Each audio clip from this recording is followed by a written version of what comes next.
Ya, acara segera dimulai. Silakan Cak Dan memulai acara. Halo, selamat siang semuanya. Ini udah berapa yang ikut nih? Kayaknya banyak banget nih kayaknya. Oke, oke, terima kasih teman-teman ya. Udah datang di acara perdana kita, ini workshop Forward. Perkenalan dulu, nama saya Danang Aradian, saya Ketua Forward. Terus biasa dipanggil Cak Dan ya, kalau misalnya belum kenal, salam kenal. Jadi awalnya nih kita bikin acara workshop ini sebenarnya untuk wartawan Tekno aja ya. Tapi ternyata setelah diumumkan peminatnya banyak banget gitu. Mungkin untuk perkenalan saya coba cerita dikit soal Forward ini. Jadi Forward itu forum wartawan teknologi. Jadi pertama didirikan Maret 2020. Tujuannya apa? Tujuannya kita punya dua yang utama sih. Yang pertama itu kita berusaha untuk gimana caranya kita punya wartawan teknologi ya. Kalau di wartawan otomotif kan udah ada Forward gitu. Kita banyak terinspirasi juga sama Forward. Jadi kita gimana caranya kita bisa memberi kontribusi kepada media, kepada wartawan gitu, dan gimana caranya kita bisa empowering para jurnalis khususnya di bidang teknologi gitu. Jadi selama ini Forward itu didirikan pas pandemi Maret 2020. Jadi begitu kita berdiri langsung pandemi juga dengan pandemi juga. Jadi 80% kegiatan Forward selama 2020 sampai 2021 ini itu charity. Kebanyakan kita 80% mayoritas itu soal charity. Karena kita bikin banyak sekali bantuan-bantuan kepada teman-teman jurnalis juga. Jadi di tahun 2021 itu kita mengumpulkan 1,2 miliar bantuan untuk COVID-19 bagi jurnalis yang terdampak gitu. Ya kira-kira itulah Forward ya. Jadi ini sebenarnya salah satu tujuan workshop ini adalah kita ingin menggandeng juga teman-teman khususnya wartawan teknologi juga untuk bisa sama-sama bergabung. Ya mungkin ada keinginan untuk memberikan kontribusi juga sama industri, sama teman-temannya, sama ekosistem kita. Nah boleh tuh kita join di Forward gitu, asik. Jadi ini acaranya ini workshop ini diselenggarakan antara Forward dan New Media, kemudian didukung dengan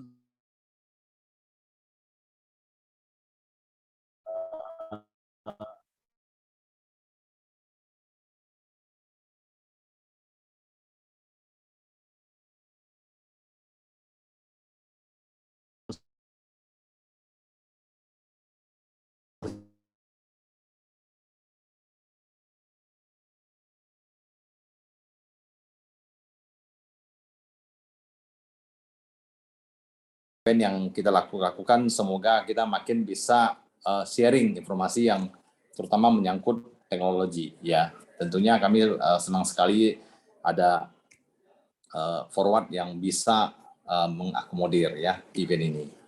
Dan ini adalah bentuk kepedulian dari Era Jaya terhadap perkembangan teknologi yang ada di dunia, dan ini tentunya bisa kita harapin juga kita share lewat pakar-pakar maupun informasi-informasi yang terbaru yang sedang berkembang yang ada di industri.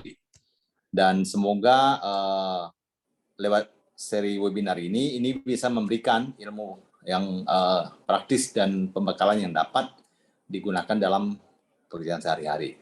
Dan seperti ketahui Era Jaya kita tidak hanya menjual, tapi kita juga selalu ingin memberikan edukasi, Pak. Edukasi lewat toko kita, lewat kita punya e-commerce ya, Eraspace, maupun event-event seperti ini. Dan tentunya kita senang sekali bahwa hari ini dihadirin oleh 90 ya. Saya dengar bisa sampai 150 peserta ya, luar biasa. Dan ini mungkin event terbesar online yang kita organize ya setelah pandemi ini. Dan semoga kita bisa terus-menerus tentunya dari tim Markom yang dipimpin oleh Pak Jun akan terus-menerus berkomunikasi dengan teman-teman dan bapak-bapak yang ada di media. Demikian, terima kasih kepada tim Numedia dan juga Forward yang telah bekerja keras untuk mewujudkan webinar pada hari ini. Salam sehat selalu. Demikian, terima kasih. Selamat sore, Pak. Selamat sore, terima kasih banyak Pak Hasan. Ini luar biasa dukungan Era Jaya ini Pak. Siap. Semoga kita semua selalu sehat ya Pak, dan Era Jaya juga selalu bisa melakukan kegiatan bisnisnya dengan lancar Pak. Siap. Terima kasih Pak Hasan. Jadi saya ini juga penggemar pengguna Apple juga Pak ya. Jadi saya barusan dari iBox ini, soalnya laptop saya rusak dan ternyata langsung diganti free of charge, luar biasa. Oh, terima Mantap kasih. lah pokoknya Era Jaya dah. Mantap. Terbaik, terbaik. Ya, makasih Pak. Oke, terima kasih Pak Hasan sekali lagi. Ya, makasih. Oke, selanjutnya, nah ini dia nih. Kita akan masuk langsung ke workshop ya. Jadi kita waktu awal pertama kita mau bikin workshop ini, kita mau bahas apa ya? Nah, yang paling penting ini kan SEO ya. Saya ini juga baru ya di Indonesia, baru mulai Maret 2020, juga banyak sekali hal-hal baru yang saya pelajari di online, karena biasanya cuma di YouTube sama di koran doang. Sekarang saya fokus ke online dan ternyata, wah ini jadi newbie lagi nih di online ini. Nah, karena itu saya rasa tema yang pertama dipilih ini, di workshop pertama ini, SEO ini penting banget. Dan kita kadang masih bingung kalau kita bikin artikel ini mana yang nyangkut di Google, mana yang di indeks, gimana cara bikin judul, gimana cara bikin artikel yang bagus, yang panjang, yang pendek, wah banyak banget lah parameter-parameternya gitu. Nah, untuk membantu kita lebih dalam lagi mengenal Google dan SEO-nya dan bagaimana caranya agar artikel yang kita tulis, yang udah kita curahkan keringat untuk liputan itu supaya banyak yang baca, itu ada dua narasumber yang luar biasa hebat-hebat ini. Yang pertama saya kenalin dulu ya. Yang pertama ini adalah Mbak Ilona Juwita. Mbak Ilona ini adalah co-founder dan CEO dari Props. Kalau teman-teman belum tahu, Props ini adalah Google Channel Partner yang tujuannya untuk memaksimalkan monetisasi inventory publisher menggunakan platform Google. Nah, ini penting banget buat orang-orang yang punya media. Nah, ini Mbak Ilona akan memberikan materi yang terbaik lah pokoknya nanti. Sebelumnya ini Mbak Ilona juga jadi marketing manager di kompas.com. Jadi udah tahu lah ya, industri media kayak gimana. Nah, itu narasumber yang pertama. Narasumber yang kedua itu adalah Mas Dika Kurniawan. Mas Dika ini lebih suka disebut sebagai digital publisher spesialis. Nah, pengalamannya juga luar biasa nih Mas Dika nih, gokil lah. Sekarang itu dia menjabat sebagai Head of Digital Marketing di Kalbe Nutritional. Sebelumnya dia menjadi GM Business Development dari Berita Suatu Holdings. Dia juga pernah jadi GM Digital Marketing di Kumparan, kemudian Digital Marketing Manager di Tempo, dan SEO spesialis di Liputan 6. Oh my God. Semua media pernah dicoba. Jadi itu akan adalah dua narasumber kita, dan saya rasa dua materi yang akan disampaikan oleh pemateri kita ini akan luar biasa, dan kita nggak usah banyak cakap lagi. Kita akan masuk ke pemateri pertama, itu yang akan dibawakan oleh Mbak Ilona. Jadi kita langsung aja, temanya adalah SEO for Publisher ya. Oke, Mbak Ilona, apa kabar Mbak Ilona? Baik, Mas Danang. Tapi tadi kita aturannya kayak mau Mas Dika dulu ya. Oh iya, Mas Dika dulu ya? Oh iya, sorry. Puter ya, ntar gantian ya Mas Dika. Sorry Mas, Mbak, ini briefnya dulu, karena tadinya awalnya Mbak Ilona dulu, tapi setelah kita lihat materinya ternyata Mas Dika dulu yang lebih cocok. Sorry ya teman-teman. Lanjut Mas Dika. Langsung aja, Mas Dika akan menjadi materi pertama. Yes, Mohon maaf. siap. Mas Dika, waktu dan tempat kami persilakan ya. Oke. Assalamualaikum warahmatullahi wabarakatuh. Selamat sore teman-teman semua. Tak jemu dan tak bosan lagi berjumpa dengan si Dika ini. Beberapa waktu lalu kita juga pernah ketemu, mungkin di sini diantaranya ketemu saya di AMSI, Asosiasi Media Cyber. Tidak berpanjang lebar lagi, tadi juga sudah dijelaskan saya sebelumnya dari mana. Saya cuplik gitu dari mulai awal karir sampai dengan terakhir sekarang, dan yang insya Allah besok Senin juga sudah berlayar kembali. Jadi title terakhir tadi mungkin akan berakhir sampai di hari Minggu. Seperti itu. Oke, tidak panjang lebar lagi. Saya coba share screen. Sebentar.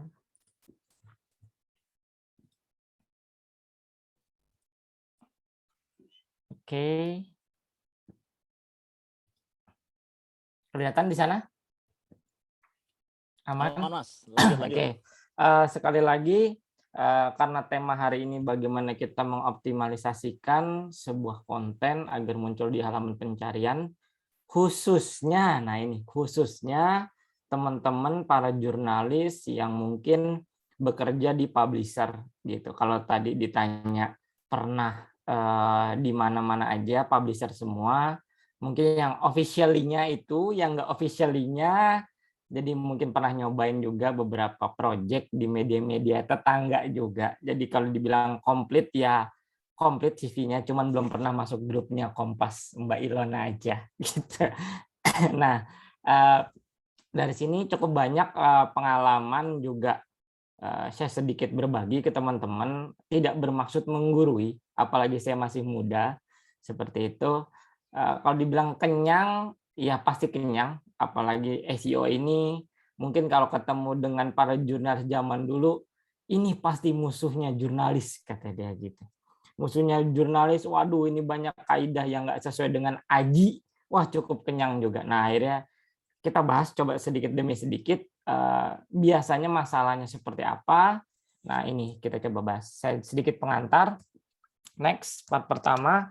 Jadi dalam dunia digital itu sedikit pengantar ada SEO, SEM, SMM, SMO. SEO itu yang kita coba bahas hari ini, Search Engine Optimization. SEM berbayar, poinnya sepanjang teman-teman punya duit, udah pasti perform. Begitu. Mas, kalau gimana kita biar misalkan masuk melesat ke Alexa, misalkan 1 sampai 10 gitu ya. Ya jawabannya simple, kalau teman-teman publisher punya duit gitu, teman-teman bisa buang channel mana di antara 4 ini, SEO, SEM, SMM, SMO yang paling murah gitu. Kalau teman-teman dari pengalaman saya, teman-teman bisa main ke Facebook Ads gitu ya. Bisa kena beberapa rupiah. Jadi kalau teman punya 1,5 miliar atau 2 miliar sebulan, tinggal bagi 30 perak atau 10-20 perak, udah pasti kaliin aja trafficnya itu udah pasti dapat segitu. Bohong banget kalau udah segitu sebulan nggak masuk Alexa 50, bohong. Kayak gitu. Terus yang ketiga SMM, social media marketing. Nah ini biasanya banyak para brand-brand juga menggunakan ini, baik kolaborasi dengan blog maupun KOL dan segala macam masuk di sini. Yang terakhir adalah social media optimization ya, Facebook, Instagram. Nah untuk yang SMO ini biasanya para publisher itu banyak menggunakan automation, diantaranya kayak social sport. Jadi kalau dia nggak punya tim sosial media, begitu si publisher, si wartawan tersebut publish atau editor, sudah langsung posting di sosial media masing-masing. Jadi itu beberapa tools yang biasanya dipakai teman-teman publisher. Kita next. Oke, kalau ditanya SEO apa, sesimpel ini jawabannya adalah seorang SEO spesialis di media online menyampaikan gagasan, ide. Nah, biasanya tuh kolaborasinya ke tim produk, editorial, sales. Nah, banyak juga teman-teman SEO di sini yang KPI hanya traffic. Makanya beruntung sekali bila teman-teman SEO spesialis yang hanya KPI-nya traffic tidak masuk ke revenue. Kadang ada juga di beberapa publisher yang udah revenue urusan sales gitu. Udah ada programmatic. Jadi tugas saya adalah nyari user sebanyak-banyaknya biar masuk ke dalam, ntar di dalam diolah lagi, baik menggunakan kalau saya menyebutnya props itu atau Mbak Ilona itu programmatic buying gitu. Kalau salah mohon diluruskan ntar. Jadi mengundang user sebanyak-banyaknya masuk, setelah masuk biarkan seorang digital marketing spesialis gitu ya, udah langsung mengolah supaya user tersebut tidak keluar dari websitenya. Ditaruh iklan sebanyak-banyaknya gitu kan, di slot sana sini.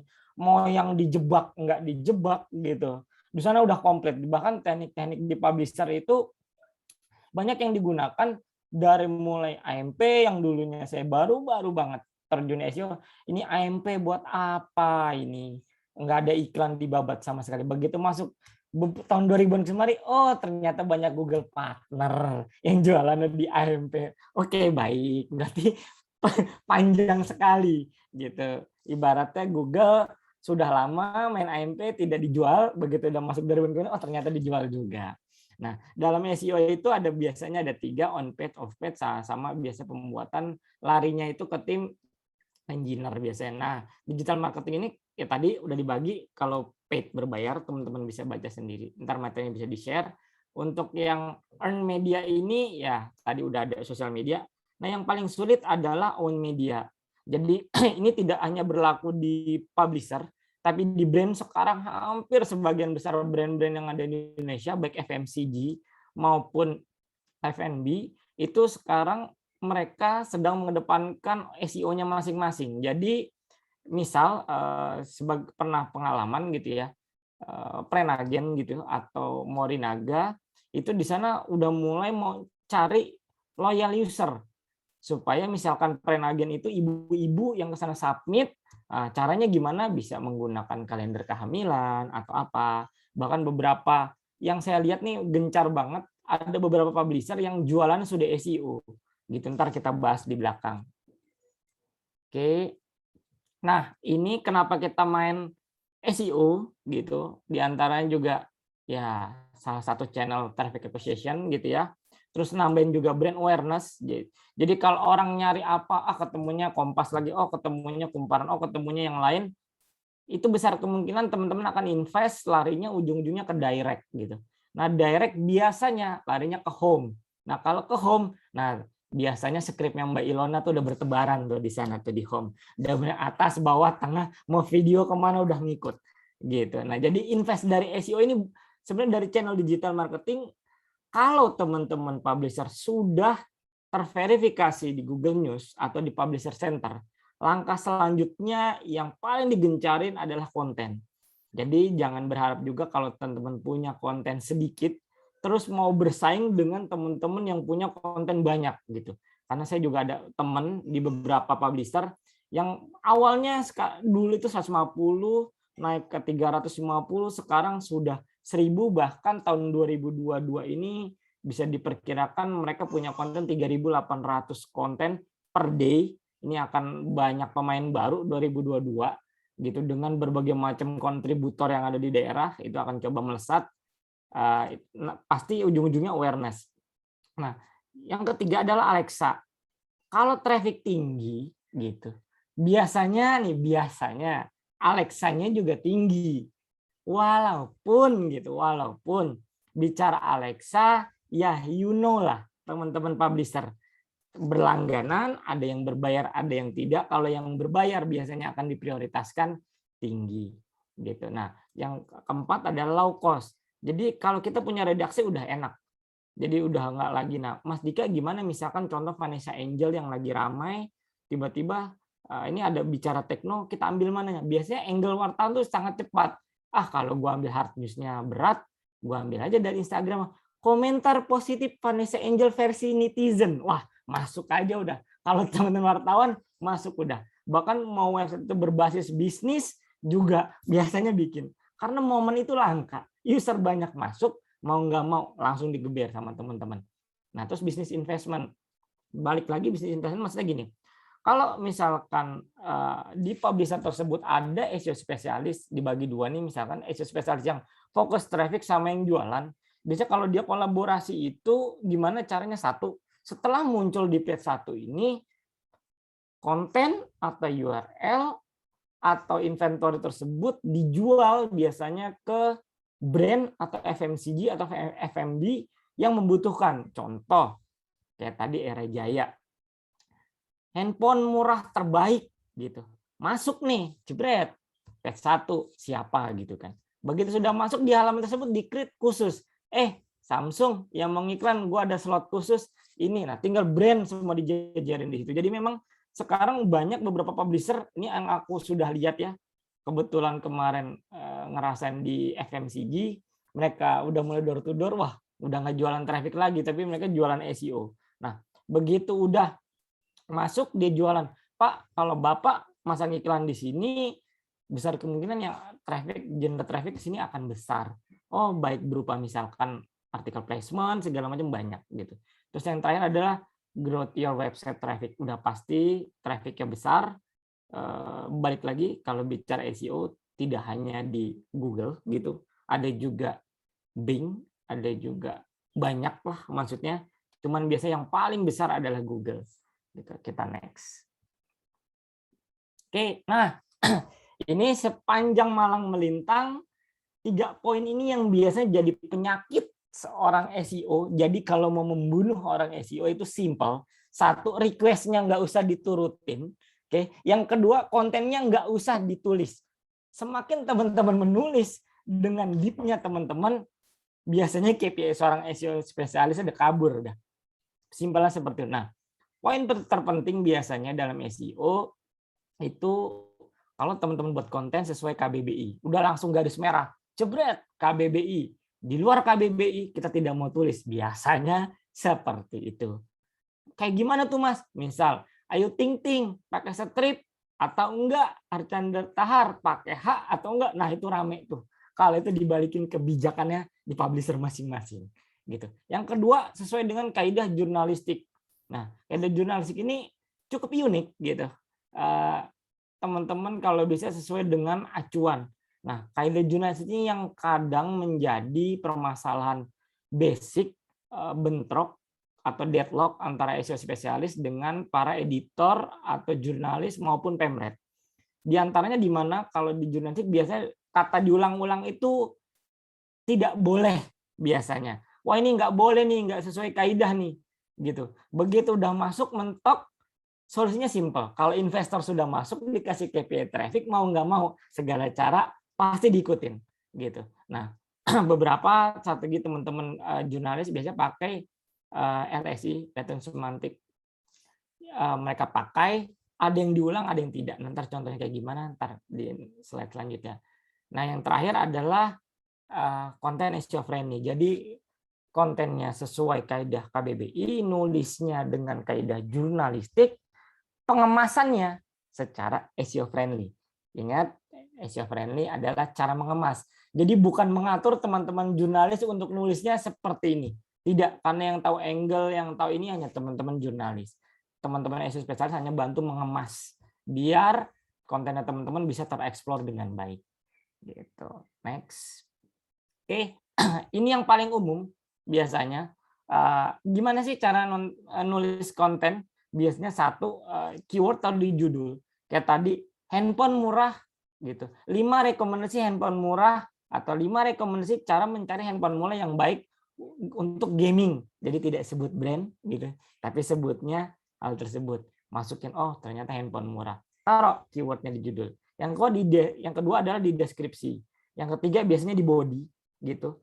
Nah, yang keempat dijadiin internal link. Nah, ini yang paling sering nih, internal link. Internal link ini beberapa kemarin juga sudah diskusi dari teman-teman jurnalis atau AJI.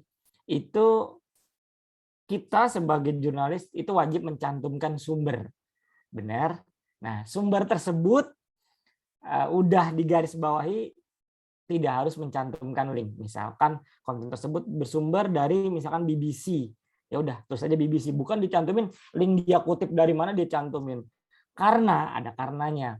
Karena semakin banyak link keluar itu tidak baik untuk website tersebut.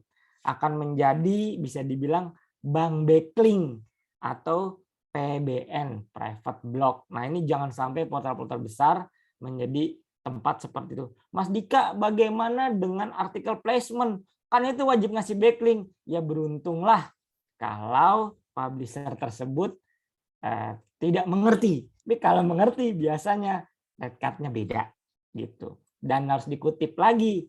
Lihatin juga 3-4 bulan ke depan dihapus apa enggak backlink-nya. Biasanya orang SEO dihapus. Gitu. Nah, terus yang terakhir adalah keyword masukin di gambar. Di picture. Nah, ini pada saat teman-teman upload konten gitu di ALT-nya dimasukin, ini juga sempat ramai. Dulu sempat unik pada saat ada acara. Ini gimana ceritanya ya? Orang nyari setan kok munculnya Amin Rais. Wah, ini pasti nih publik nih, Bro. Padahal mah enggak begitu. Karena pas Amin Rais disebut partai setan, kata setan yang masuk, wah itu jadi antara digital dan tidak digital memang harus sejalan, kalau enggak akan bentrok mulu. Nah, terus keyword dijadikan teks. Nah, ini teks juga di beberapa publishers juga sudah dimonetize. Tidak hanya sekedar grouping, tapi juga bisa buat memaksimalkan programmatic maupun nambahin inventory untuk jualan. Maksudnya gimana? Ntar kita bahas di belakang. Oke, ini contoh teman-teman cara menulis. Kalau biasanya jurnalis-jurnalis lama, dia mau nguber ke satu keyword, dia fokusnya seperti ini. Misal, Jokowi geram ratusan triliun uang negara mengendap di Pemda. Nah, biasanya jurnalis-jurnalis lama fokusnya udah, gua nggak mau ribet, Jokowi aja udah yang gua tahu, sudah.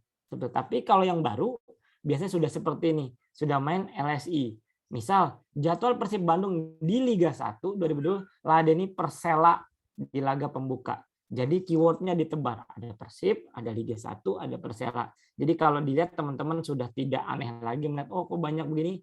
Mau teman-teman larin ke tag, monggo. Ke artikel sebelumnya juga monggo. Asal jangan ke artikel atau linknya kompetitor. Ntar sedekah backlink kalau itu. Oke, ini juga workflow-nya biasanya orang SEO, content writer, sama sales, plus IT product. Nah, ini biasanya kalau orang SEO duduk kita bertiga gitu dari perwakilan. Pertama dari sales dulu.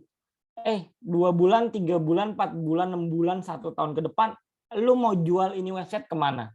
Dari situ turun ke teman-teman redaksi, bantu apa buat teman-teman sales? Oke, kira gue mau masuk ke Pemda, gue mau masuk ke FMCG, gini-gini. Oke, dioptimasi sama teman-teman SEO. Nah, bikin rekomendasi ke teman-teman produk. Mereka approve gitu kan, review mereka punya request, scheduling, masuk sprint, kerjain. Nah, teman-teman konten, bikin konten, baru explore potensial revenue. Biasanya seperti itu. Nah, ini kalau ditanya publisher kerjanya, biasanya ngaudit satu, pasti planning keyword.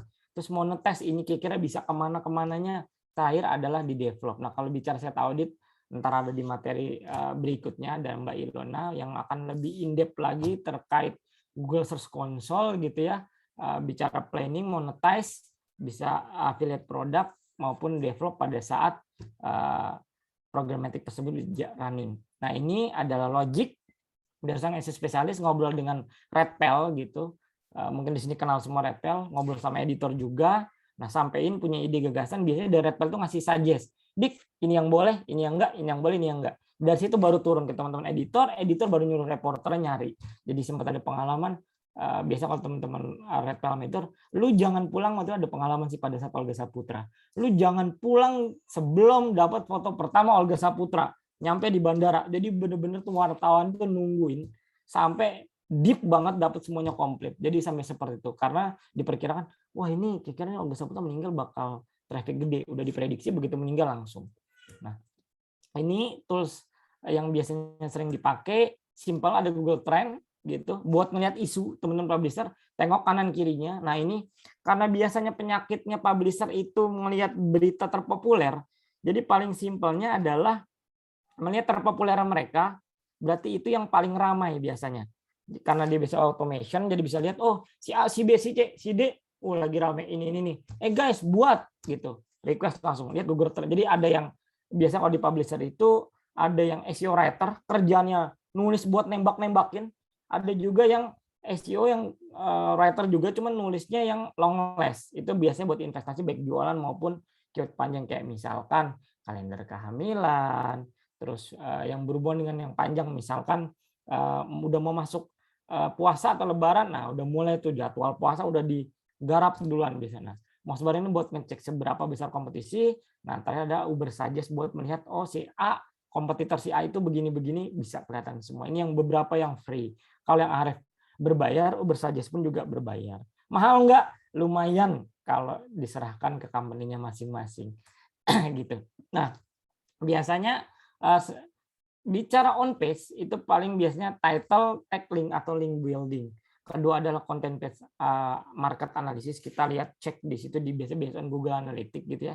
Keyword research berapa banyak. Jadi kalau kita misalkan bahas HP murah turunannya apa aja langsung dikasihin. Jadi kalau misalnya tadi kita bahas Jokowi berarti erat kaitannya dengan istrinya jabatannya, presiden, dan lingkup kerjanya semua. Jadi udah bisa itu. Dan terakhir ada social monitoring. Nah, biasanya ini ngelihat di sosial media masing-masing kompetitor, jadi bisa lihat tuh di kompetitor itu mereka lagi unggul apa. Nah, di sosial medianya itu banyak toolsnya juga gitu, ada social backer dan segala macamnya. Begitu ramai biasanya langsung request ke teman-teman redaksi untuk ditulis gitu. Nah, bicara on page ini simpelnya adalah deskripsi, title, keyword yang biasanya ada di website gitu ya. Masih juga ada sitemap, Google Bot Robots. Nah, ini juga on page, AMP. Nah, bicara AMP ntar mungkin akan lebih sedikit. Mbak Ilona mungkin akan coba membahasnya karena di sana ada programmatic juga. Google Search Verification erat kaitannya dengan Search Console. Canonical adalah URL-nya. Nah, ini biasanya berbeda-beda tiap publisher. Ada yang pakai single domain, ada yang berbagai macam. Biasanya nih kalau single domain itu teman-teman masukin beberapa URL. Belum lagi yang responsif. Biasanya kalau responsif erat kaitannya satu URL itu bisa buat desktop dan mobile, dan biasanya ditambah satu lagi AMP.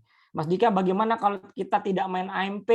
Ya jawabannya sah-sah aja. Soalnya ada tetangga yang nggak pakai AMP, ya nggak apa-apa, mungkin nggak mau bersaing atau belum mau rekanan sama Mbak Ilona. Kalau udah rekanan Mbak Ilona, biasanya akan turun tuh rekomendasinya. Mas, kalau bisa pakai AMP, kenapa kita tawarin duit sekian rupiah di AMP? Biasanya seperti itu.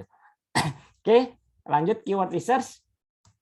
Nah, ini beberapa contoh kalau teman-teman menggunakan tadi perbandingannya, ada Ahref. Nah, kita bisa lihat turunan-turunannya. Kalau kita misalnya bahas dan Jokowi, ada Joko Widodo, Menteri Jokowi, anak Jokowi, Gibran, anak Buming Raka. Nah, ini beberapa turunan contohnya. Bicara off page, nah ini kalau off page itu sangat beririsan, biasanya erat banget dengan dunia hitamnya SEO gitu. Ada RSS. Jadi mungkin teman-teman pernah dengar dulu AGC. Mas, kok bisa sih konten saya ada di sana atau domainnya? Mungkin teman-teman pernah lihat ada website domainnya beda, tapi kontennya sama sama teman-teman. Nah, itu teman udah mereka udah pakai AGC. Kalau ditanya AGC masih bagus enggak? Saya jawab beberapa teman yang sampai dengan saat ini jalan masih work gitu. Cuman masih haram kalau nggak ketahuan. Gitu. Nah, terus kok dia bisa dapat konten, bisa dinarik dari RSS. Biasanya seperti itu. Nah, terus 3 biasanya private blog atau artikel marketing gitu, kayak dia placement segala macam. Nah, ini private blog biasanya terbagi beberapa tier. Misalnya kita mau optimasi keyword, misalkan handphone murah terbaik gitu ya, dia placement ke beberapa private blog. Biasanya dia automation, bisa menggunakan GSA gitu. Kalau ini, waduh Mas Dika jadul banget main GSA. Tapi saya bilang sampai detik ini ada publisher yang cukup besar menggunakan itu dan work. Jadi mungkin keyword-keyword kesehatan dia cover semua. Jadi dia cukup placement, misalkan dia punya duit 500 juta, dia placement ke sekian ratus blog gitu. Dia jadiin tier 2, tier 3 baru dia tembak. Tinggal tidur, udah SEO spesialisnya biasa seperti itu.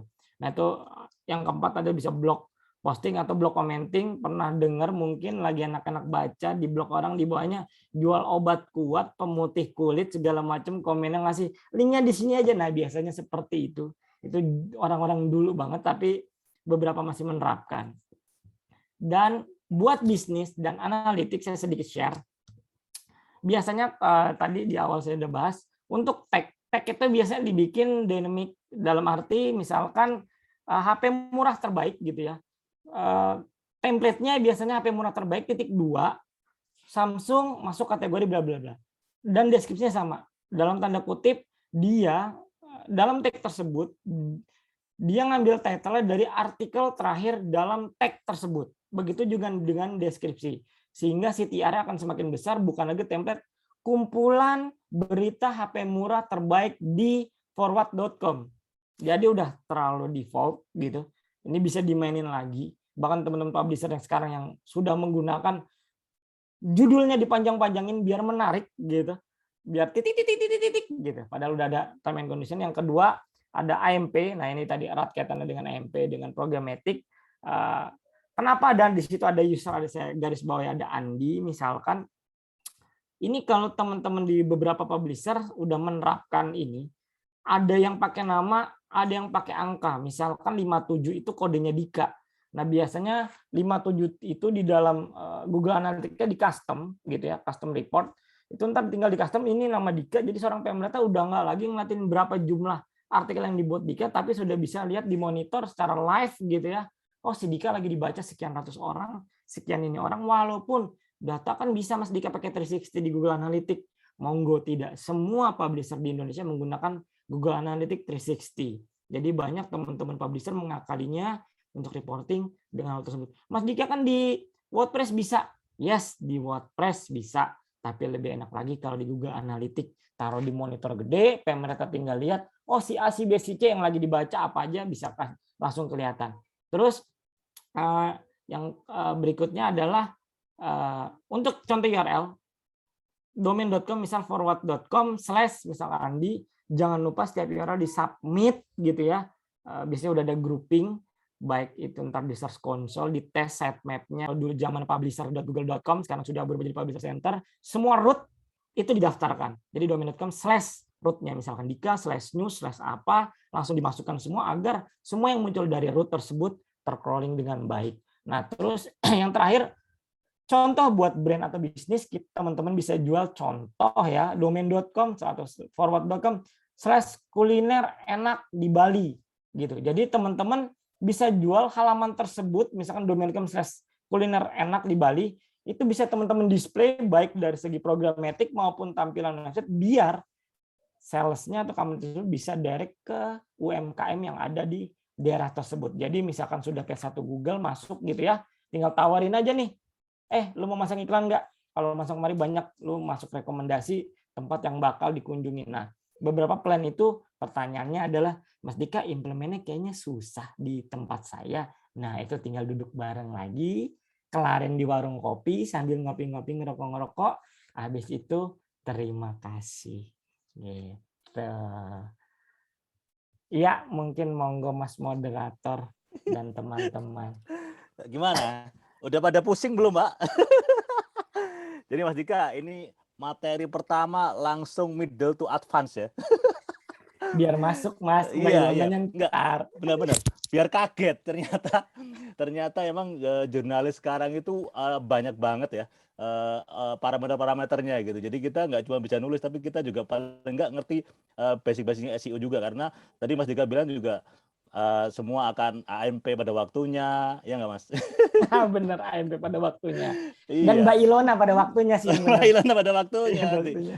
Makanya, jadi emang banyak banget parameter-parameternya ya. Jadi antara SEO, kemudian tim redaksi, sama tim marketing, itu yang akan unsur utama ini yang akan menentukan media di Indonesia sekarang nih bisa bertahan atau enggak gitu Mas ya? Kira-kira ya.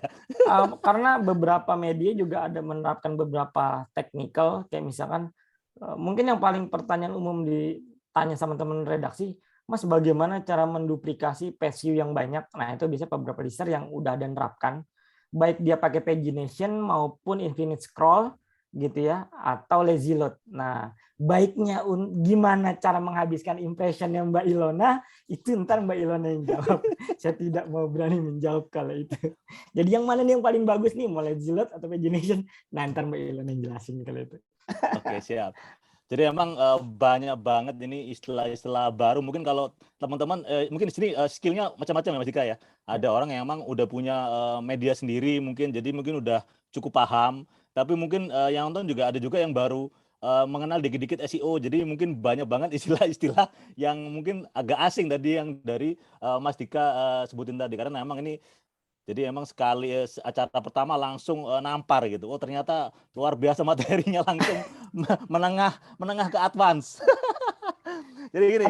Karena udah bosan duduk bareng sama teman-teman redaksi. Ini begini. Ya udahlah, ambil garis benang merahnya aja. Paling cepat. Benar.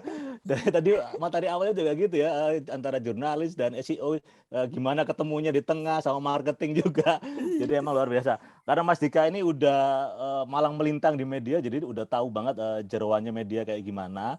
Nah, nanti teman-teman yang mungkin masih agak kurang jelas atau mungkin masih punya banyak pertanyaan, ketik aja, jangan lupa tulis nama sama medianya, kemudian pertanyaannya apa atau ke siapa. Nanti nggak usah dibaca, nanti akan langsung saya bacain biar cepet ya, biar semua pertanyaannya bisa kejawab sama narasumber kita yang emang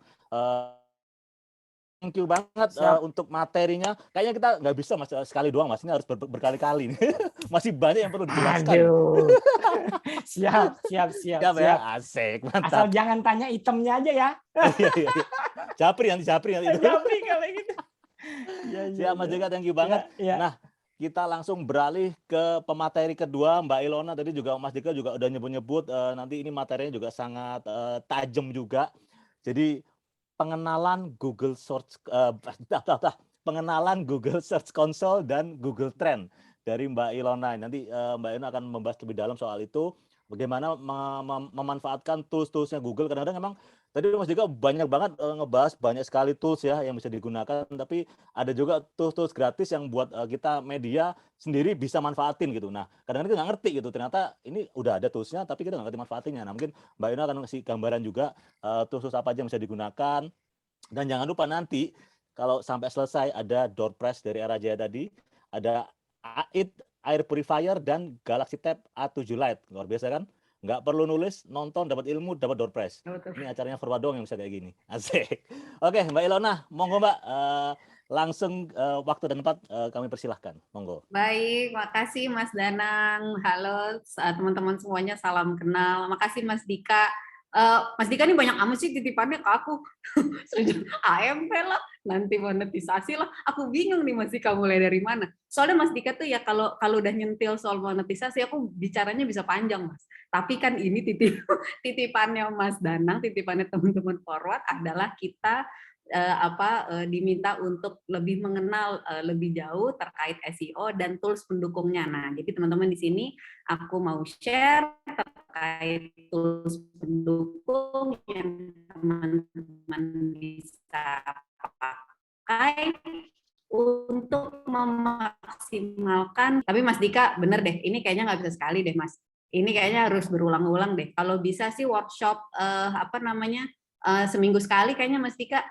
biar lebih mengelotok gitu ya, dan teman-teman juga lebih biasa untuk menulis dengan kaidah SEO dan juga memaksimalkan penggunaan Google Tools ini gitu. Oke teman-teman, salam kenal dulu, saya Ilona, saya CEO di Props sendiri adalah Google Channel Partner. Kami bantu teman-teman media, jadi sepertinya banyak teman-teman media di sini yang sudah jadi partnernya Props. Terima kasih sebelumnya untuk kepercayaannya. Jadi kami membantu teman-teman media untuk memaksimalkan monetisasi inventory di publisher, terutama menggunakan platform Google. Oke. Kita mau mengenal dengan dua tools Google Trend dan Google Search Console. Sebenarnya kalau mau ditambahin ada dua lagi sih yang teman-teman sebenarnya juga perlu tahu. Google Analytics, ya, jadi deep dive Google Analytics, mungkin ini sesi selanjutnya. Ini kode nih berarti ke Mas Danang. Kita masih bisa nih Mas nge-cover Google Analytics karena sebenarnya Google Analytics praktis jadi tools yang cukup kuat dan mungkin malah lebih sering perlu digunakan untuk teman-teman wartawan. Dan sama satu lagi mengenai Core Web Vital. Nah, kalau AMP itu udah bahasannya Google kurang lebih 2 tahun terakhir. Nanti nih mulai 2-3 bulan terakhir sampai 2-3 tahun ke depan, pasti pembahasan yang akan lebih sering dibawa Google adalah mengenai Core Web Vital. Oke. Nggak bisa dibahas sekarang karena akan terlalu banyak, Mas Danang cuma ngasih 20 menit. Jadi kita mulai aja. Oke, sekarang kita pertama mengenai apa itu Google Trend. Jadi Google Trend adalah tools yang bisa digunakan oleh teman-teman untuk melakukan riset kata kunci. Tadi kan Mas Dika sudah menyebutkan beberapa ruang di mana teman-teman harus memasukkan keyword. Nah, jadi kita mau cari tahu dulu nih keywordnya di mana. Ini salah satu tools gratis yang bisa teman-teman pakai untuk mengenali kata kunci yang memang lebih banyak dicari di mesin pencari Google atau Google Search. Nah, ini tampilan Google Trend. Ya, ada halaman home-nya. Di sini akan ada beberapa tampilan yang bisa teman-teman highlight gitu ya.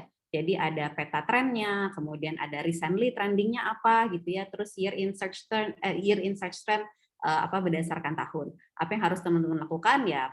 Pertama, masuk ke halaman Google Trend ini, pilih negaranya Indonesia. Tapi kalau memang ada media teman-teman yang mengcover pengunjung dari luar negeri, ya silahkan memilih berdasarkan turunan lokasi pengunjungnya. Oke, kita lanjut. Apa yang akan teman-teman temui di sini? Jadi yang pertama adalah explore. Di sini kita bisa mencari topik, kita bisa mencari topik berdasarkan beberapa matriks. Ada lokasi, rentang waktu, kategori topik, dan sumber trennya. Nanti kolomnya juga ditampilkan berdasarkan interest di periode tertentu, berdasarkan city, related topics, dan related queries. Detailnya masing-masing nanti aku jelaskan di slide selanjutnya. Pertama kita lihat dulu interest over time. Jadi misalnya nih tuh kan, dari tadi kita ngomongin IndiHome, contohnya IndiHome banget kan. Jadi misalnya nih, kita cari topiknya adalah IndiHome gangguan. Untung sponsornya bukan IndiHome ya. Jadi kita misalnya cari nih, fungsi ini bisa digunakan oleh teman-teman untuk melihat berita yang umurnya pendek ya, berita yang sangat cepat gitu. Jadi kita mau tahu trennya itu seperti apa sih gitu, masih naik atau enggak, masih trending atau enggak, atau mungkin sudah turun. Nah itu bisa diukur nanti berdasarkan skala trendingnya. Jadi dari nilai 0 sampai 100, kalau trendingnya masih bagus nilainya 100. Apa yang bisa dilakukan ketika memang topik yang kita pilih itu trendingnya masih bagus, skalanya masih tinggi, kita langsung bisa buat artikel menggunakan topik yang dipilih. Nah, tapi kemudian turunan membuat artikel ikutin tuh saran-saran Mas Dika tadi, sesuai dengan kaidah-kaidah SEO friendly-nya. Selanjutnya, kita juga bisa lihat topik itu berdasarkan region gitu ya. Nanti bisa dilihat dari negara dan juga kemudian bisa lihat dari provinsi gitu. Data ini menunjukkan wilayah mana sih yang paling banyak pencariannya terhadap topik yang dipilih. Dan juga bisa mengindikasikan jangkauan topiknya, apakah topiknya sifatnya nasional ataupun lokal. Selanjutnya, ada juga topik itu kemudian didetailkan lagi berdasarkan dua hal, subtopik dan juga kata kunci. Jadi misalnya kita kasih contoh nama topiknya adalah kode bank. Nah, related queries-nya dari teman-teman lihat di sini ada dua tipe, ada satu rising, ada satunya top. Kalau rising itu intinya kata kunci atau topik tersebut, kata kunci apa sih yang sedang banyak dicari pada rentang waktu yang tadi dipilih. Kalau kita masukin topiknya kode bank gitu ya, dari sini kelihatan yang rising, yang lagi sering dicari adalah kode bank muamalat Indonesia. Kalau top adalah yang paling banyak dicari, di mana pencariannya tapi cukup stabil pada rentang waktu yang kita tentukan. Kalau melihat di sini adalah kode bank BRI. Nah, apa yang harus dilakukan selanjutnya? Pastinya menulis kemudian artikel dengan mengakomodir kata kunci ini. Selanjutnya, oke, di sini juga kita bisa masuk di trending search. Nah, nanti di sini kelihatan nih kira-kira yang sedang trending di hari tersebut itu apa aja, topik apa aja. Jadi trending search memperlihatkan tren harian yang sedang breakout atau viral dari segi minat pencarian di mesin pencari. Data yang ditampilkan pasti akan dinamis setiap harinya. Nah, umumnya redaksi atau mungkin SEO spesialis yang sudah familiar dengan ini, kemudian mereka akan mengejar nih pembuatan artikel yang mengandung topik-topik tersebut. Sebenarnya nggak ada ideal angkanya, satu topik harus di-cover berapa artikel gitu ya.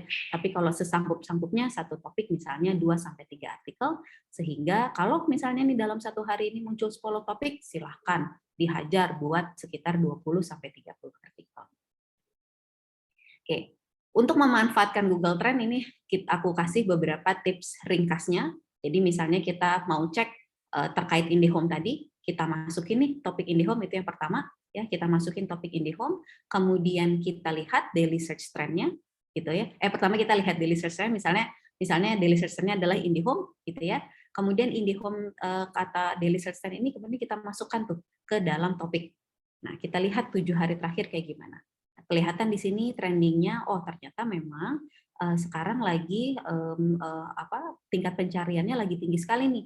Nah, skalanya lagi 100, lagi top. Oke, yang kita lakukan kemudian kita lihat ke bawah, kita scroll ke bawah. Kita lihat related queries-nya ya. Kata kunci apa yang relevan, yang terkait sama topik tersebut. Kemudian kita ambil kata kunci tersebut, misalnya kalau tadi IndiHome, misalnya kata kuncinya yang keluar adalah IndiHome down atau Telkomsel down. Kita buat artikel seputar topik tersebut. Kita buat artikel tersebut yang spesifik dengan membahas IndiHome itu. Nah, selanjutnya kita juga bisa bikin yang namanya artikel pendukung gitu ya. Jadi artikel pendukung kita bisa manfaatkan beberapa keyword evergreen. Jadi nggak selalu kemudian artikelnya harus membahas tentang si IndiHome down. Kita bisa menggunakan keyword yang lain seperti cara cek tagihan IndiHome, cara cek gangguan IndiHome gitu ya, cara restart WiFi IndiHome dan sebagainya. Fungsinya apa? Kenapa kita harus juga memfasilitasi keyword-keyword seperti ini ya supaya keyword artikel pilar kita itu disupport nih sama artikel-artikel lainnya dan juga sebenarnya memberikan ruang lebih besar supaya website kita yang mengandung keyword-keyword tersebut lebih banyak dikunjungi oleh pembaca. Nah, sekarang bagaimana nih kita bisa mengetahui keyword evergreen yang tepat untuk topik yang kita pilih gitu ya. Kita bisa masukin aja nih di mesin pencari. Ketik cara misalnya plus IndiHome plus topik yang kita mau pilih, kita masukin ke Google Search. Nanti situ kelihatan kira-kira sebenarnya pencarian terkait IndiHome itu banyaknya di bagian apa sih? Apakah seputar cara cek tagihan, apakah cara cek gangguan, bagaimana laporan pelayanan, restart WiFi dan lain-lain. Oke, jadi itu kurang lebih. Kalau itu kemudian dilakukan secara rutin, praktis teman-teman sudah membiasakan diri menghasilkan atau memproduksi tulisan-tulisan yang cukup relevan berdasarkan apa yang dicari atau trending. Oke, itu Google Trend. Kita masuk sekarang tentang Search Console. Jadi kita sudah tahu apa yang sedang trending, kemudian kita sudah tahu bagaimana mengakomodir yang trending itu dalam sebuah artikel. Sekarang kita mau tahu bagaimana sih performa artikel kita di mesin pencari. Bukan performa artikel secara traffic dan lain-lain ya, kalau itu lebih bisa kita explore di Google Analytics. Tapi Search Console lebih membantu teman-teman untuk menelusuri bagaimana sih performa artikel di mesin pencari, gitu ya. Bagaimana kita melihat ada masalah nggak sih tentang artikel yang kita publish di mesin pencari, sudah terindeks atau belum. Nah, ini fungsinya dari Google Search Console. Hal yang pertama yang kita bisa manfaatkan dari Search Console adalah untuk melihat URL, inspeksi URL, gitu ya. Untuk memberikan informasi sudah ke crawling sudah atau belum, sudah terindeks atau belum gitu ya. Nah, caranya adalah tinggal copy tuh misalnya link artikel yang teman-teman sudah publish, masukkan ke search bar yang di sini, kemudian di tag, kemudian di tes live URL. Kalau warnanya sudah hijau gitu, itu berarti sudah terindeks dengan baik. Kalau warnanya orange atau abu-abu berarti memang masih ada masalah atau misalnya masih masih menunggu ya, artinya misalnya belum terindeks. Jika memang belum terindeks bisa di request aja di sini, request indexing. Oke. Sebelum masuk lebih dalam, mungkin nggak semua teman-teman wartawan punya akses ke Google Search Console. Tapi kalau teman-teman yang own and operated media, gitu ya, jadi memang saya yang punya media dan saya juga yang mengelola medianya, saya sarankan mengaktifkan Google Search Console-nya karena banyak informasi yang bisa kita explore dari data-data yang masuk di sini. Kalau untuk teman-teman yang nggak punya akses ke Google Search Console-nya, ya bisa dipastikan bahwa teman-teman SEO spesialisnya atau teman-teman IT-nya sudah memaksimalkan penggunaan Google Search Console ini. Kedua, apa yang kita bisa lihat di sini? Kita bisa ada menu namanya overview atau report. Di sini kita bisa lihat beberapa modul, performance, coverage, experience, dan enhancement. Kita buka satu-satu. Apa sih yang akan kita bisa lihat di search result atau hasil penelusuran? Itu ada 3 menu lagi, ada search result, discover, dan Google News. Di search result, nah ini ada beberapa matriks atau data yang bisa dipaparkan. Ada data tersebut kemudian diturunkan lebih jauh terhadap jumlah klik atau total klik, jumlah tayangan atau total impression, rata-rata CTR atau average CTR, dan juga rata-rata posisi di mesin pencari atau average position. Jadi fungsi dari search result ini sebenarnya untuk ngasih lihat ke teman-teman tingkat pencarian atas website kita dan tingkat kunjungan atas website kita dari mesin pencari itu seperti apa. Oke. Jadi kalau total klik ini mengindikasikan jumlah kunjungannya dari hasil pencarian atas keyword apapun gitu. Ketika total impression ini adalah menunjukkan jumlah artikel yang tertayang di hasil pencarian atas keyword apapun ya. Rata-rata CTR, rumusan mudahnya adalah jumlah klik berbanding impression gitu ya. Fungsi utamanya adalah mengukur engagement kunjungan yang datang dari hasil pencarian. Jadi dari semua jumlah artikel yang tertayang, berapa sih yang ngeklik yang kemudian menjadi kunjungan? Nah, itu diindikasikan oleh CTR. Kalau CTR-nya makin tinggi, artinya makin bagus. Semakin banyak artikel kita yang tertayang di hasil pencarian, ternyata banyak kliknya, banyak kontribusi kliknya. Berarti banyak pengunjungnya.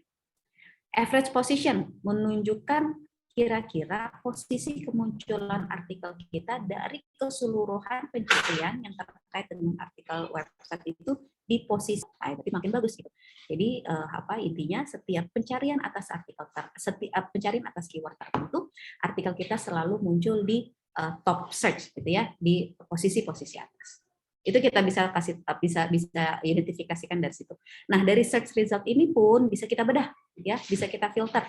Kita mau lihat bagaimana sih hasil penelusurannya berdasarkan web, gambar, video, atau berita. Jadi kalau teman-teman misalnya kita lagi search HP iPhone 13 gitu ya, kan nanti akan dikasih pilihan. Kita mau search-nya all, atau image, atau news gitu ya. Ini salah satu pilihan filter yang kemudian juga kelihatan nih nanti di Google Search Console gitu. Kalau kemudian kita pilih web, nanti kelihatan grafiknya itu adalah berdasarkan pencarian dari web.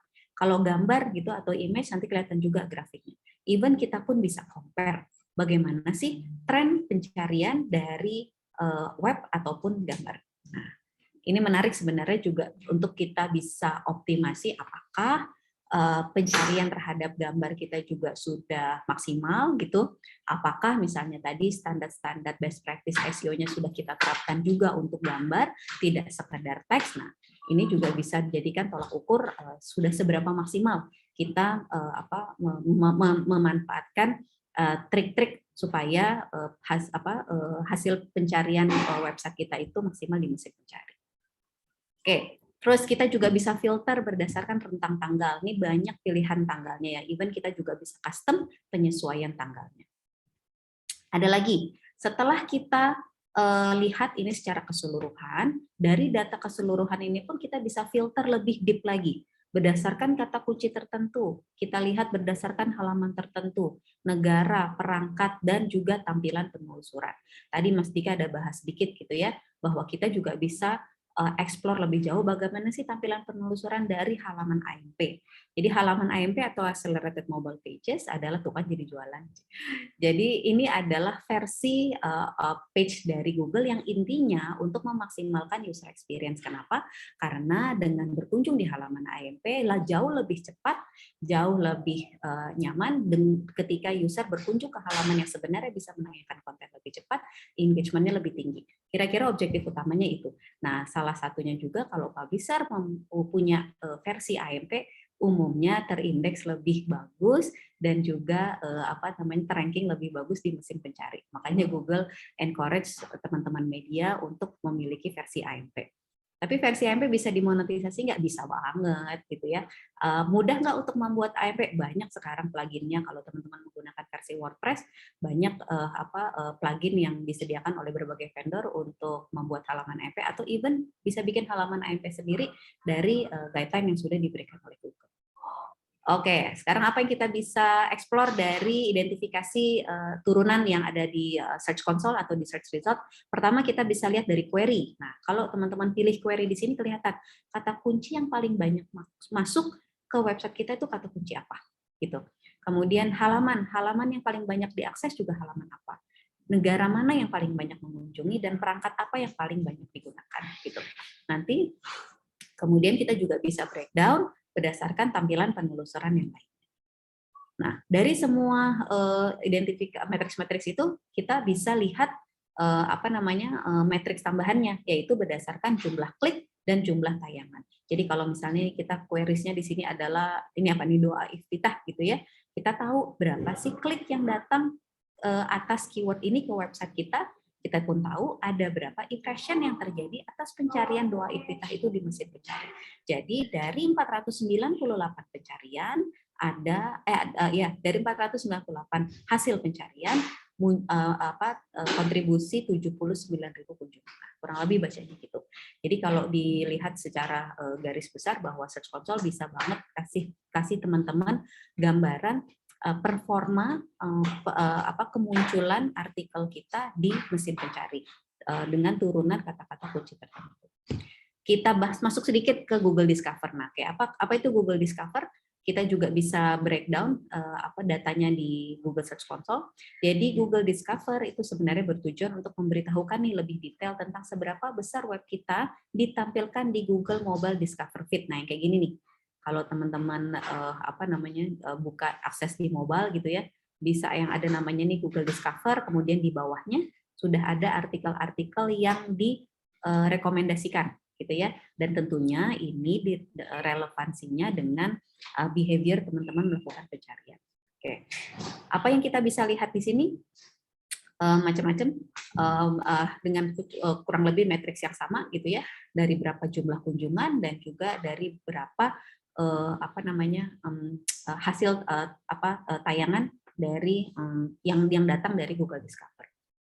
Oke, kemudian coverage. Nah, coverage ini sebenarnya untuk ngasih lihat dari artikel yang sudah diterbitkan berapa sih yang valid, yang memang sudah terindeks baik, ada berapa yang sifatnya masih error gitu ya, atau ada yang belum available di sitemap tapi sudah diindeks oleh Google.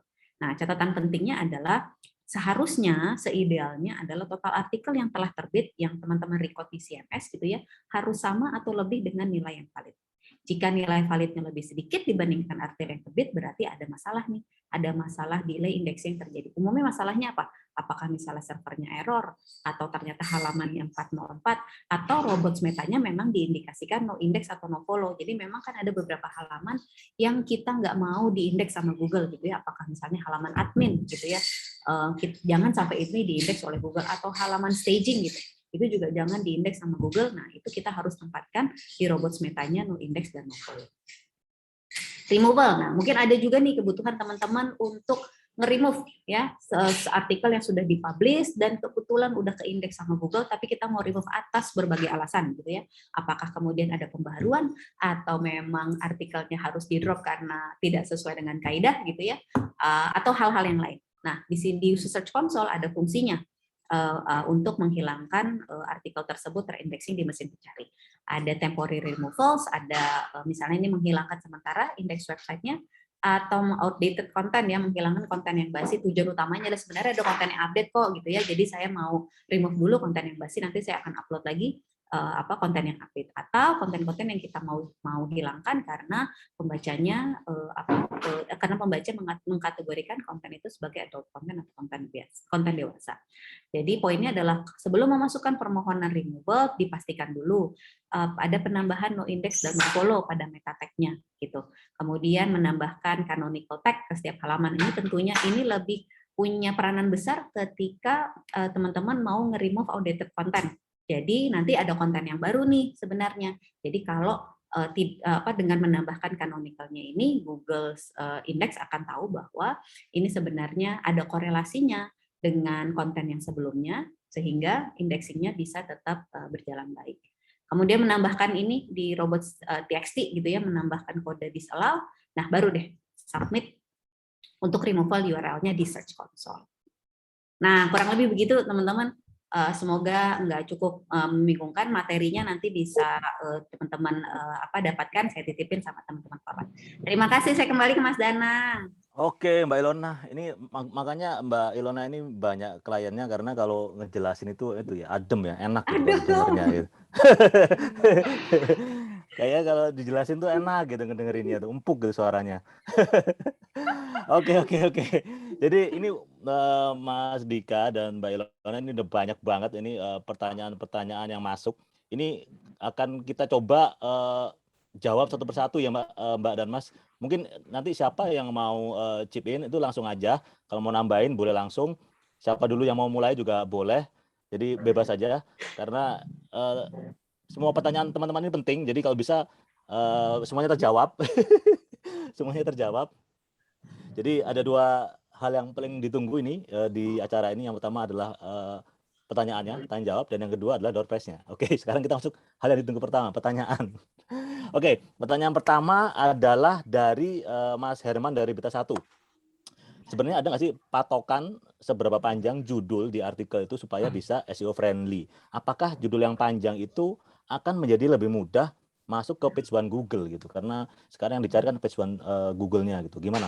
Ada yang mau menjawab Mbak Yana dan Mas Dika? Dika lah. Ya, Mas Dika, monggo. Oke, kalau ditanya judul panjang, biasanya kita pakai SEO Optimer juga ada, Mas, di sana. Paling tidak 75 karakter. Nah, cuman beberapa publisher bukan menyalahi ya. Jadi memang ada berbagai macam tools gitu ya. Ada yang beberapa publisher melebihkan gitu, bahkan sampai mempanjang-panjangkan biar titik-titik. Logiknya biar apa? Biar CTR-nya tinggi. Jadi kalau ada kata titik-titik, wah ini penasaran nih apa nih? Ada yang seperti itu, Mas. Ada juga yang memang membuatnya secara kaidah atau di sistem based on engine, biasanya itu sekitar 75 karakter. Nah, bicara karakter ini juga menjadi perdebatan yang sangat hangat di dunia jurnalistik dengan alasan SEO enak aja lu ngatur-ngatur judul gua lagi enak-enak, biasanya seperti itu. Nah, jadi memang balik lagi ke manajemennya, ke publishernya. Apabila sudah disistemkan, biasanya kalau teman-teman Diabetes 1, kalau nggak salah terakhir kemarin itu sekitar 75 karakter. Tapi nggak tahu begitu dapat bisikan sana sini dibuka sekalian gitu. Karena kalau terlalu panjang itu bisa jadi bukan judul artikel tapi kerangka karangan, Mas, biasanya seperti itu. Oke, siap. Oke, semoga terjawab ya. Pertanyaan pertama, kita langsung ke Mas, kita agak cepat nggak apa ya, soalnya banyak banget nih, ada ribuan nih pertanyaannya nih kayaknya nih. Oke. Yang kedua dari Mas Irham, Jagat Review, ada 3 pertanyaan ini. Oke, yang pertama adalah kita pakai SEO tools yang tersedia ini banyak banget, dan apakah perbedaan SEO tools yang digunakan ini akan memengaruhi performa artikel di search engine? Oke, aku coba bantu. Kalau bicara, ingat itu tools, garis bawahi. Tools, oke? Tools kalau bicara search engine, bicara mempengaruhi tergantung konten yang akan dibuat. Nah, tools itu dipakai untuk ngintip gitu. Jadi fungsinya misalkan saya head to head sama forward gitu. Saya mau lihat nih forward tinggi banget organiknya. Jadi kalau bicara organiknya di Indonesia, kita tahu siapa paling tinggi, tinggal cek. Website Alexa 1 sampai 50 masukin aja, lihat. Ini berapa, ini berapa, ini berapa. Ada yang pakai Href, ada yang pakai Semrush. Nah, bicara keakuratan, biasanya teman-teman kalau buat ngintip pada seneng menggunakan Href. Tapi kalau buat estimasi keakuratan data, si publisher tersebut punya traffic berapa atau bahkan apa aja sih keywordnya, biasanya mereka atau roadmap mereka gimana bikin memetakan, mereka pada banyak menggunakan Semrush. Nah, kalau ditanya tadi buat gimana buat performance, jawabannya bisa selama begitu udah dapat contekannya, kontennya dibuat. Kalau nggak dibuat, ya sama aja, cuman bisa nyontek aja, nggak diisi jawabannya, begitu, Mas. Oke, thank you Mas Dika. Ini mungkin udah menjawab sekaligus pertanyaan kedua ya, apakah memungkinkan menulis artikel yang SEO friendly dan tetap mendapatkan exposure yang baik tanpa menggunakan SEO tools ya. Tadi Mas Dika udah menjawab kali ya.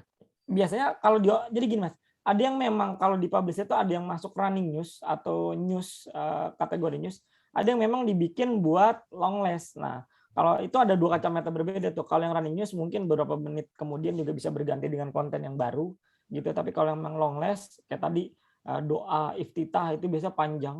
Itu kalau mau masuk di Google News sebentaran hanya lewat, kalah dengan yang dioptimasi jangka panjang secara off page gitu. Yes. Nah, gimana caranya? Ya tinggal dari artikel yang mau dioptimasi dimasukin ke artikel sebelum-sebelumnya yang mau dibuat. Jadi secara nggak langsung backlinknya secara tree-nya itu bagus. Seperti itu biasanya. Oke, siap. Thank you. Nomor 3, bagaimana dengan penggunaan key phrase SEO yang mungkin setiap publisher itu sama yang digunakan oleh publisher yang lain gitu ya. Gimana caranya agar bisa bersaing dengan key phrase yang sama itu antar publisher di mesin pencarian gitu. Nah, ini jadi aku mulu nggak enak nih, Mbak. Nggak apa-apa, Mas. Masih banyak nanti ini artikel. Saya kalau SEO Mas Dika. Enggak, biasanya sebagai contoh nih ya, pernah ada pengalaman. Kita bahas Olga Saputra meninggal. Kita tahu hari itu semua media pasti pada bikin. Nggak mungkin nggak. Nah, kita waktu itu bikin balik lagi. Biasanya Google akan muncul yang paling banyak biasanya dibaca, keterbacaan sama kecepatan dari si website. Bicara tadi core web vital segala macam itu akan bisa jadi menyangkut ke situ. Tapi kalau menyangkut ke situ pasti ribet karena kita bicaranya banyak wartawan, ini kita bicara konten talk.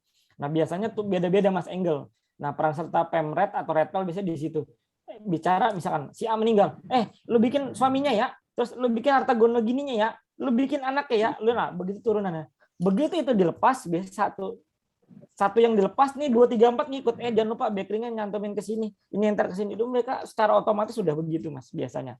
Nah, karena sering di MBT bagus, internal linknya oke, Google biasanya akan prioritaskan untuk muncul dengan berbagai macam angle yang beda.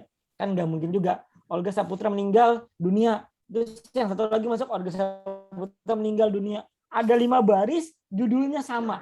Gitu. Biasanya udah berubah. Ada kronologinya, ada harta gono gini, nah kayak gitu-gitu biasanya udah udah makanan tiap hari lah teman redaksi kayak gitu. Betul. Jadi intinya parameternya tuh banyak yang harus disempurnakan. Jadi nggak cuma Kipris doang gitu Mas ya. Oke, lanjut ke Chris Chris Futureloka, asik. Apakah ada dampak buruk untuk penggunaan backlink berbayar dan mengenai domain authority ini? Page dan page authority, apakah sangat berpengaruh terhadap kemudahan indexing page one? Ini ada 2 pertanyaan ya. Apakah backlink ini berbayar ini buruk, dan bagaimana soal domain authority ini? Asik, ini penting ini. Ini pertanyaannya ada hitam ini, semi gelap abu-abu lah kalau bicara ini. Tapi bisa jadi putih kalau sales yang ngomong, gitu. Oke, satu saja. Bagaimana tadi dengan backlink berbayar? Sebenarnya bagus. Kalau nggak bagus, pasti banyak publisher yang udah pada tutup. Kenapa? Mereka jualannya advertorial, nawarinnya backlink, bener? Nah, cuman biasanya dari publisher tersebut udah ngamanin dibikin no do follow biasanya Mas, untuk link keluar. Nah, jahatnya lagi biasanya 2-3 bulan, 4 bulan di delete biasanya. Makanya kalau buat para brand-brand di sini ada, coba dicek 2-3-4 bulan ke depan backlinknya masih ada apa enggak gitu. Ini gue kasih bocoran aja, biasanya penyakit SEO spesialis seperti itu. Oke, satu. Terus yang kedua, berbayar atau enggak, bagus atau enggak, tergantung penggunaan.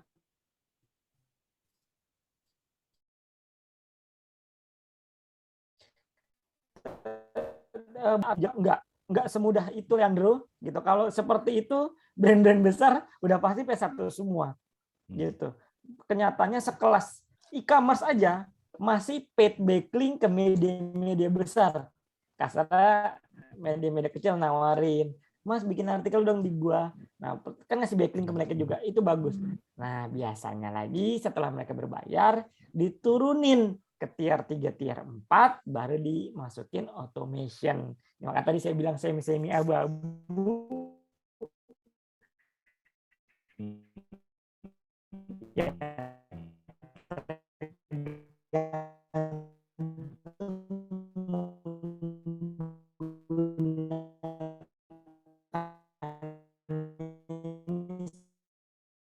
Yang nggak suka, tolong dong take down. Oh ini udah take down seminggu kemudian nggak hilang, 2 minggu kemudian nggak hilang, Mas. 30 hari masih nggak hilang. Biasanya 90 hari. Yakin? Iya dah, akhirnya hilang sendiri ntar bisa. Selama udah disubmit tadi ke Search Console. Jadi memang itu teknik juga. Nah biasanya itu kalau media ditegur, biasanya Pemret yang ditegur. Lu bikin berita jelek gue ya? Take down itu konten. Biasanya seperti itu Mas. Jadi kalau tanya bagus apa enggak, tergantung seberapa besar SEO spesialisnya memanfaatkan untuk proses optimasi secara off page. Gitu namanya. Tadi yang soal page authority sama domain authority, mungkin dia pengen tanya seberapa besar itu pengaruhnya terhadap kemudahan indexing, Mas. Oke, biasanya para paid backlink itu mereka nyari PADA-nya ya, itu biasanya di atas 20. Kan nggak mungkin juga yang kosong Mas, gitu. Maksudnya PA1, DA1, domain 1, brand juga nggak mau. Biasanya dia nyari buat ke situ, walaupun secara off page PADA nih udah banyak para praktisi SEO sudah tidak lagi menganggap itu jadi hal yang penting. Karena apa? Mereka bayar 1 buat PBN, pengennya perform, nggak juga. Nah biasanya teman-teman para brand itu beli 1, 2, 3 konten di PBN tersebut, dia turunin, habis itu dia kirim ke automation. Jadi yang jalan tier 2, 3, tier 4, jadi kalau di suspend Google ini aman. Biasanya seperti itu. Nah kebanyakan habis placement udah ditinggal gitu aja. Nah itu yang biasanya makan waktu. Gitu. Jadi SEO tanpa off page juga buat saya munafik. Seorang SEO tidak main off page menurut saya munafik. Gitu Mas. Mas Dika mau nambahin. Monggo. Ini kan praktik-praktik yang cukup umum nih untuk main backlink gitu ya. Tapi kalau dilihat ada dampaknya lagi, seberapa jauh teman-teman juga memastikan quality dari media yang kita titipin backlinknya gitu. Karena nanti akan ada kaitannya sama monetisasi. Terutama ketika teman-teman memaksimalkan monetisasinya pakai platform Google, paling sederhana dah Google AdSense ya gitu ya. Kalau ternyata sumber traffic teman-teman datang dari media-media tersebut yang dimana sumber backlink tadi itu juga bermasalah atau kasarnya invalid traffic, ya jaga-jaga nanti kena SP1 dari Google. SP1-nya apa? Karena policy gitu ya, policy invalid traffic. Dampak besarnya apa? Account AdSense-nya bisa disuspend. SP1. Duit nih, Urusannya sama duit itu. Account AdSense-nya bisa disuspend. Atau SP2-nya apa? Domainnya disuspend. Kalau domainnya disuspend, mau pakai account AdSense apapun udah nggak bisa gitu. Nah, jadi itu titipannya, hati-hati juga ketika mau bermain backlink, baik berbayar ataupun enggak.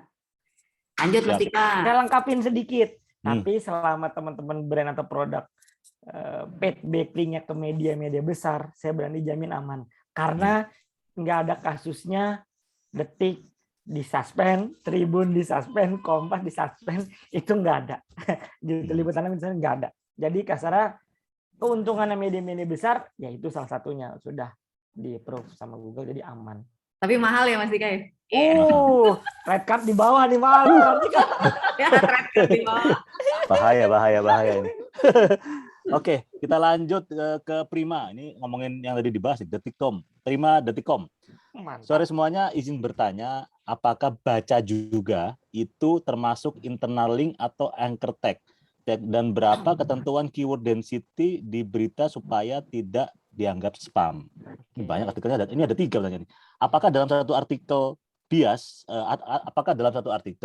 biasa menggunakan lebih dari satu, bisa menggunakan lebih dari satu target keyword? Ini ada 3 pertanyaan nih, Mas Prima. Jadi yang pertama mungkin baca juga ya, baca juga ini selalu harus ada. Ya gini, satu-satu Mas. Benar, diingetin nih satu-satu. Oke, baca juga. Baca juga. Ini apakah ini termasuk internal link atau anchor tag? Nah, itu dia tuh. Seberapa pentingnya gitu, Mas. Biasanya baca juga itu tambahan gitu. Tambahan atau widget biasanya. Dan itu biasanya nggak termasuk. Jadi makanya beberapa publisher bikin yang cuman di judulnya doang terus dimasukin linknya. Ada yang seperti itu, ada juga yang widget. Tapi balik lagi ke company atau publisher masing-masing, baca juga ini mau dibentuk dan dibuat untuk apa? 1, buat jualan. 2, buat ngabisin impressionnya Mbak Ilona. 3, buat sponsor, karena banyak juga baca juga yang dijual. Contoh, pernah aku dapat kasus, ini iklan Sunslick nggak masuk nih, KPI-nya masih kurang. Saya nggak mau tahu, saya kasih waktu 30 menit, masukin di semua baca juga. Sekarang, wah langsung berat. Tercapai. Ada juga yang seperti itu. Terjadi ya? Wah, itu Mas, saya kenyang Mas kalau itu Mas. Cara termudah soalnya. Cara termudah. Gitu. Nah, baca juga kelar di situ. Oke, ini seberapa ada nggak sih ketentuan untuk keyword density di berita supaya tidak dianggap spam gitu? Oke, biasanya teman-teman publisher itu udah cukup rajin kok lihat update kanan kiri. Biasanya 3-5 Mas gitu. 3-5 nggak banyak. Kalau banyak itu namanya bukan artikel tapi bank backlink. Misalkan satu artikel ada 50 atau bahkan tiap spasi dimasukin link semua. Ya buat saya sih biasanya disemprot sama pemretnya. Lu baru belajar baru bisa nulis lu, biasanya begitu ntar. Jadi panjang. Tapi biasa dia ambilin keyword-keywordnya aja Mas. Biasa 3-5. Dan yang paling penting poinnya adalah dikasih link yang relevan. Baik itu tag maupun artikel sebelumnya. Tapi jangan masukinnya link kayak kata dan terus dimasukin lah, ini hubungannya apa dan sama keyword kan? Iya, gitu. Oke, itu terjawab ya. Jangan sampai jadi bank backlink tadi seperti yang katanya Mas Dika tadi. Nah, apakah dalam satu artikel ini bisa menggunakan lebih dari satu target keyword? Ya itu tadi yang kayak LSI, kita bisa main contoh. Jokowi resmikan sirkuit Mandalika pada saat Corona. Nah, itu banyak tuh. Jokowinya, sirkuit Mandalika sama coronanya. Nah kayak gitu. Nah ada lebih dari satu Mas. Bisa. Siap. Pertanyaannya adalah seberapa hebat si redaksi masukin keywordnya yang hanya terbatas kata-kata 75 karakter gitu. Terlebih. Oke, lanjut ya kita. Ini dari Jihan dari Detik lagi nih. Wah, mantap. Detik. Izin bertanya, Mas, untuk artikel SEO katanya lebih baik dalam bentuk listicle untuk timeless. Apakah benar jumlah minimal poinnya itu 5, 1, 2, 3, 4, 5 minimal. Dan kalau di bawah itu jadi kurang optimal gitu. Oke, ini balik lagi Mbak. Mau ngabisin impression yang Mbak Ilona atau enggak? Oke, kalau mau ngabisin impression Mbak Ilona biasanya pada bikin pagination 1, 2, 3, 4, 5 gitu. Satu, yang kedua, kalau dibikin panjang, ya nggak munafik. Teman-teman baca konten panjang biasanya suka kebutuhan aja. Kalau judulnya nggak menarik, mau dibikin panjang ya pasti nggak akan dibaca gitu. Keterbacaan minimal 1 kali scroll, ceret, dapat angle pentingnya, dia lanjut bisa next gitu. Mana pagination biasanya ada di pertama scroll itu. Nah itu biasa kalau sampai minimal sampai 5 itu balik lagi berdasarkan tiap publisher datanya beda-beda gitu. Bisa jadi di Detik oke, di Liputan 6 atau di Tribun juga nggak oke. Mas, tapi kan di Tribun kontennya pendek-pendek. Nah, kan balik lagi biar beda-beda gitu, jangan disamain. Yang paling benar adalah lihat data Google Analytics. Mau itu seberapa panjang kan kelihatan tuh dia sampai mananya. Nambahin juga Mas Dika, karena emang salah satu poinnya melakukan pagination atau lazy load. Ini udah praktik umumnya dah. Tujuannya memang untuk nambahin traffic gitu ya. Nambahin traffic berarti nambahin impression. Ketika nambahin impression berarti nambahlah revenue-nya gitu. Nah, cuman kan tadi poinnya Mas Dika nih bagus banget nih. Semuanya dikembalikan ke data. Nah, masalahnya apakah publisher mengukur engagement dari user di Google Analytics-nya? Karena itu enggak by default di Google Analytics kelihatan tuh, harus ditambahin tracker, harus ditambahin event-nya gitu ya. Kalau misalnya pagination, kita lihat turunannya. Di page pertama tingkat keterbacaannya 100%, di kedua 75%, di ketiga misalnya sudah 50% gitu. Ya berarti kita mau sasar sampai berapa? 5 page. Kalau 5 page 0% ya kita nggak usah bikin page sampai 5. Misalnya trennya ternyata masih bisa dibaca sampai page ketiga gitu. Tapi setengah dari pengunjungnya sudah hilang. Gitu kan, tapi sampai page ketiga itu kita udah dapat 3 impression loh gitu ya, lumayan gitu ya, itu pagination. Kalau lazy load juga bisa diukur ya, infinite scroll juga bisa diukur. Jadi pasanglah trackernya ketika orang scroll misalnya kita ngomongin listicle ya, ini juga ada nih media-media yang bikin pertumbuhan traffic berdasarkan listicle-nya. Pasti Mas Dika juga udah biasa tuh. Jadi baru listicle pertama dia page views-nya 1. Listicle kedua, page views-nya 2. Listicle ketiga, page views-nya 3. Nah, ketika setiap ada perubahan page views, nambah lagi tuh bannernya, gitu ya, muncullah bannernya. Nah, itu juga nambah impression. Itu tapi bisa diukur juga. Dan seberapa efektif sih sebenarnya kita menggunakan itu bisa nanti lihat dari datanya. Kalau pengalamanku, karena aku ada salah satu media yang juga bermain di ranah infinite scroll, dan itu salah satu triknya buat nambahin page views dan impression. Malah mereka bikin 10 listicle, paling nggak keisi tuh bannernya. Di listicle yang keempat itu udah nggak keisi tuh bannernya Mas Dika.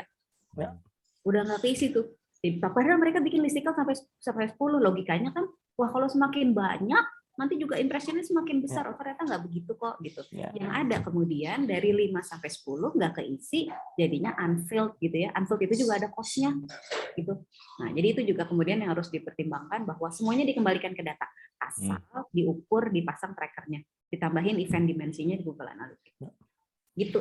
Oke. Nambahin sedikit lagi. Sedikit lagi, monggo. Oke, paling enak, paling cepat bikin atau giring opini. Kalau lu mau tahu berita gue yang bagus, lu klik aja halaman terakhir. Udah gitu. Udah pasti itu. Semuanya suka, impression Mbak Ilona habis. Duitnya banyak udah. Gimana caranya tapi itu? Ya, itu mah udah umum Mas, kayak gitu-gitu. Oke, kita lanjut ke Muti, Liputan 6. Tanya Mas Dika dan Mbak Ilona soal LSI yang tadi di-share. Banyak sekali backlink yang bertebaran. Apakah itu tidak terdeteksi sebagai spam oleh Google? Oke. Assalamualaikum dulu Mas Senior, Mas Muti. Oke. Kalau ditanya banyak itu spam atau enggak, balik lagi. Tanya Mas Muti salesnya masih mau jualan placement artikel apa enggak? Kalau enggak, berarti bulan depan nggak usah jualan backlink, jualan cuman awareness aja. Tapi diomelin biasanya mas salesnya, enak aja lu, gue lagi ini klien gue minta backlink ke situ, biasanya begitu. Jadi bicara spam atau enggak sih sebenarnya balik lagi ke tim SEO spesialisnya yang ada di media tersebut. Kalau udah dibikin do follow biasanya sudah cukup aman seperti itu. Biasanya seperti itu. Jadi tergantung. Ya sekarang masa ya ada request dari sales 70 artikel mau ditolak sama redaksi, bisa-bisa kagak gajian kita ntar kan gitu. Seperti itu. Ya karena salesnya juga kejar target juga ya. Iya itu. Oke.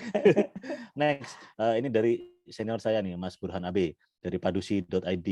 Dengan SEO yang kita bayangkan adalah mesinnya Google, bukan reader yang human.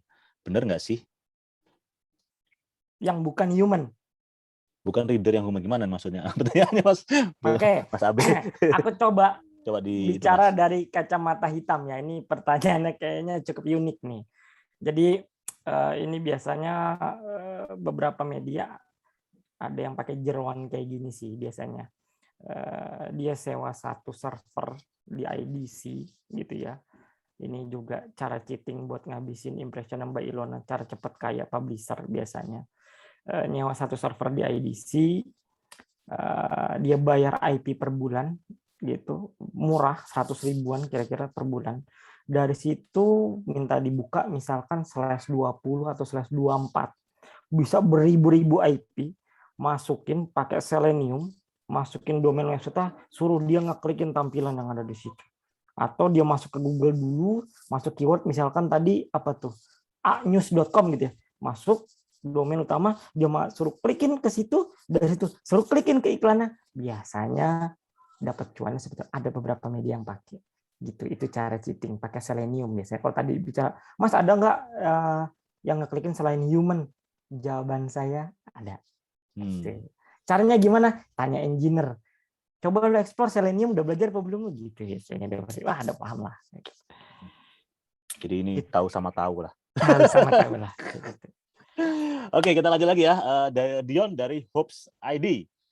Nomor 1 pertanyaannya mau tanya, apakah keyword yang berulang kali dipakai bakal berpengaruh ke quote-unquote keternyangkutan di Google dan pengaruhnya gimana?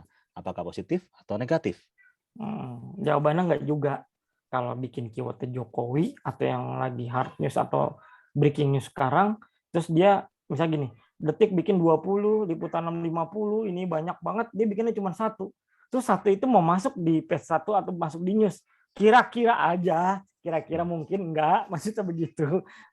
Hal seperti itu sih Mas. Maksudnya jadi memang kalau dibikin berulang minimal masuk page 2 atau page 3 lah, udah bisa dapat traffic lah. Biasanya seperti itu Mas. Jadi kalau berulang-ulang, ya kecil-kecil. Kalau bicara berulang-ulang bisa nyebabin buat masuk page 1, ya enggak juga gitu. Karena yang lebih tertib, media yang lebih tertib banyak.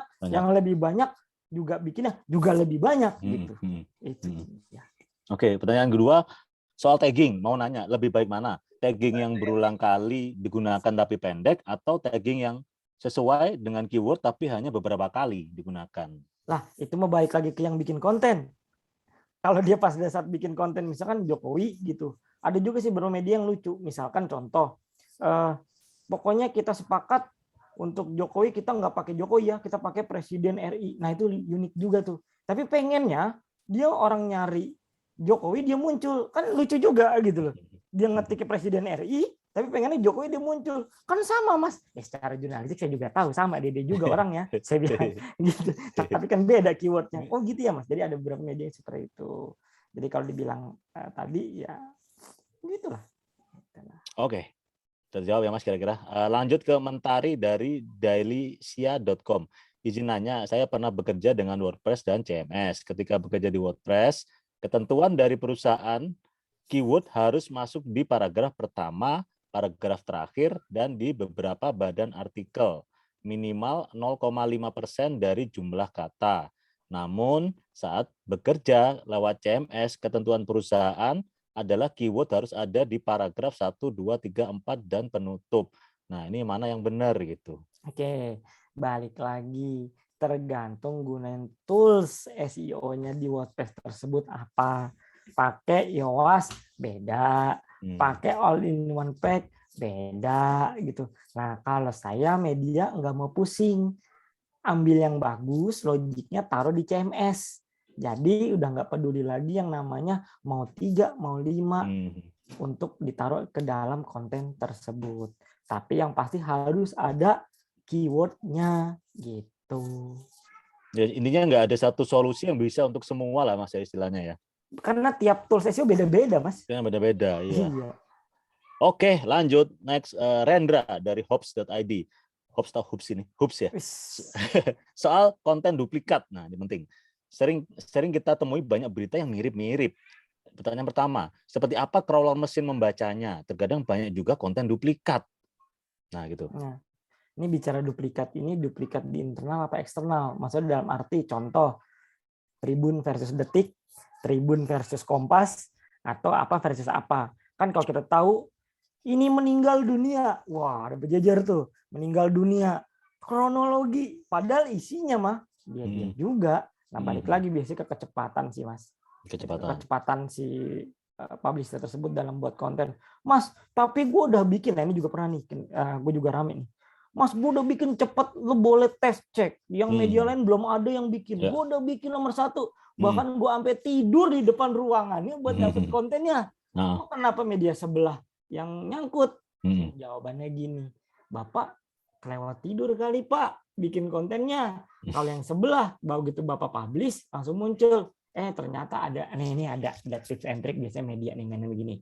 Konten publish contoh sekarang 17.36. Nah, banyak media yang bikin kontennya, publish-nya dimundurin 5 menit, 10 menit. Supaya bisa dia klaim bahwa gua tercepat. Biasanya seperti itu. Tapi ada juga yang blunder. Begitu dimasukin, ceder. Ternyata 7 hari lalu. Aku pernah ngalamin. Udah di media kayak gitu. Gua udah dapet konten gitu ya. Udah pertama, begitu publish ternyata 7 hari lalu. Sekarang mikir, ini kebakaran. Tapi kok kontennya 7 hari lalu, kan 7 hari lalu belum kebakaran kan begitu. Akhirnya engineer-nya puyeng tuh. Aduh ini kenapa disemprot juga. Kayak gitu-gitu Mas. Unik lah. Yes. Benar. Oke, ini pertanyaan basic tapi sebenarnya penting juga untuk disampaikan lagi ya. Pertimbangan apa sih crawler mesin ini akan memposisikan berita posisi yang paling atas? Apakah yang tercepat, domain rating, usia situs, keunikan, kelengkapan berita? Ini sebenarnya udah disebutin sih Mas. Emang nggak apa? Mungkin Mbak Ilona sama Mas Dika punya tanggapan lain selain ini. Itu semua benar Mas. Itu semua benar kan? Itu semua benar. Itu nggak salah. Benar. Tinggal ada syaratnya. Syaratnya apakah situs tersebut sudah terverifikasi di Google News? Jadi jangan sampai kita udah terapin semua situs tersebut, nyari di begitu misalnya kita ketik nih dika.com, gitu diklik ke kanan newsnya ternyata nggak ada, ya jangan berharap juga masuk di newsnya kayak gitu. Tapi kalau udah masuk ke situ, langkah kedua adalah main cepat-cepatan, main komplit-komplitan, nah semua tuh kayak tadi tuh kesebut udah. Yang sudah disebutkan, iya. Mas Dika, nitip ah. Oke. Nitip ah. Nah, kalau ngomongin cepat-cepatan, nah ini juga nih kita itu kan nitipin konten kita sama siapa sih? Ya, sama si Google lah ya. Jadi ikutinlah aturan mainnya dia gitu. Bahwa salah satu aturan mainnya dia, karena Google tuh nggak akan pernah ngomongin SEO gitu ya. Dia nggak akan pernah mempopulerkan praktek-praktek SEO. Karena yang akan dibawa Google adalah selalu relevansi. Jadi kalau kontennya semakin relevan dengan apa yang dicari, ya itulah nanti akan muncul di posisi-posisi teratas mesin pencari. Itu satu. Nah, terus kedua, yang tadi aku bilang, ramahlah dengan mesin pencari Google dalam artian pakailah semua tools-tools Google itu. Punyalah yang versi AMP gitu. Karena itu diprioritaskan. Pastikanlah core web vital-nya bagus gitu. Itu juga akan diprioritaskan gitu. Jadi kadang-kadang kita itu fokus sama menulis kontennya yang which is sebenarnya sudah sesuai dengan praktek-praktek SEO, tapi rumahnya nggak kita siapin. Iya. Gitu. Jadi kalau kita mau berantem sih udah nulis konten begini, keywordnya udah pas gitu kan di tempatnya. Benar. Artian sendiri belum ramah dengan mesin pencari Google, nah itu akan tetap gitu ya. Apakah muncul di mesin pencarian? Gitu, Mas. Itu basic yang kadang suka dilupakan ya Mbak Ilona ya. Mbak Ilona mengingatkan kembali gitu. karena banyak sekali parameternya tadi. Rumahnya belum disiapin tapi udah perang duluan, udah bingung. Ini sebenarnya masih banyak pertanyaannya tapi waktunya udah ini. Jadi gimana? Ini mau diteruskan apa enggak nih teman-teman nih? Mungkin bisa kasih masukan. Ini banyak banget masih yang pengen penasaran. Buset, gimana nih ya? Bagus belum ada nanya yang hitam nih, kayak gitu mah kagak kelar-kelar ini. Oke, kita lanjut beberapa menit lagi ya. Nggak apa-apa ya Mbak Ilona sama Mas Dika, maaf ya. Karena ini teman-teman serius, ini teman-teman dia ini pada penasaran banget. Mereka punya banyak pertanyaan yang pengen dijawab gitu sebenarnya. Ada pakarnya, jadi pengen nanya langsung gitu. Oke, lanjut dari Kurnia Ilahi, seberapa besar pengaruh berita? Seberapa besar pengaruh jumlah berita pada kekuatan SEO suatu web? Nah, mungkin dia punya website baru gitu. Ada beberapa portal berita yang weekday hanya sekitar 300 berita, tapi domain authority dan organiknya bisa mengalahkan portal yang jauh lebih banyak beritanya gitu. Dan yang kedua, semakin banyak masang backlink keluar, apa yang terjadi? Tadi udah terjawab ya. Oke, itu aja mungkin portal yang nomor 1 dulu, Mas. Ya, pertanyaannya tergantung goals dari si publisher tersebut. Dia mau datengin traffic itu dari mana? Kalau dia mau, karena gini, saya punya teman, organiknya dia bisa 7.000, 8.000, tapi Alexa-nya itu ada di puluhan atau bahkan ratusan. Jadi kalau bicara konten tergantung dari plan si publisher tersebut.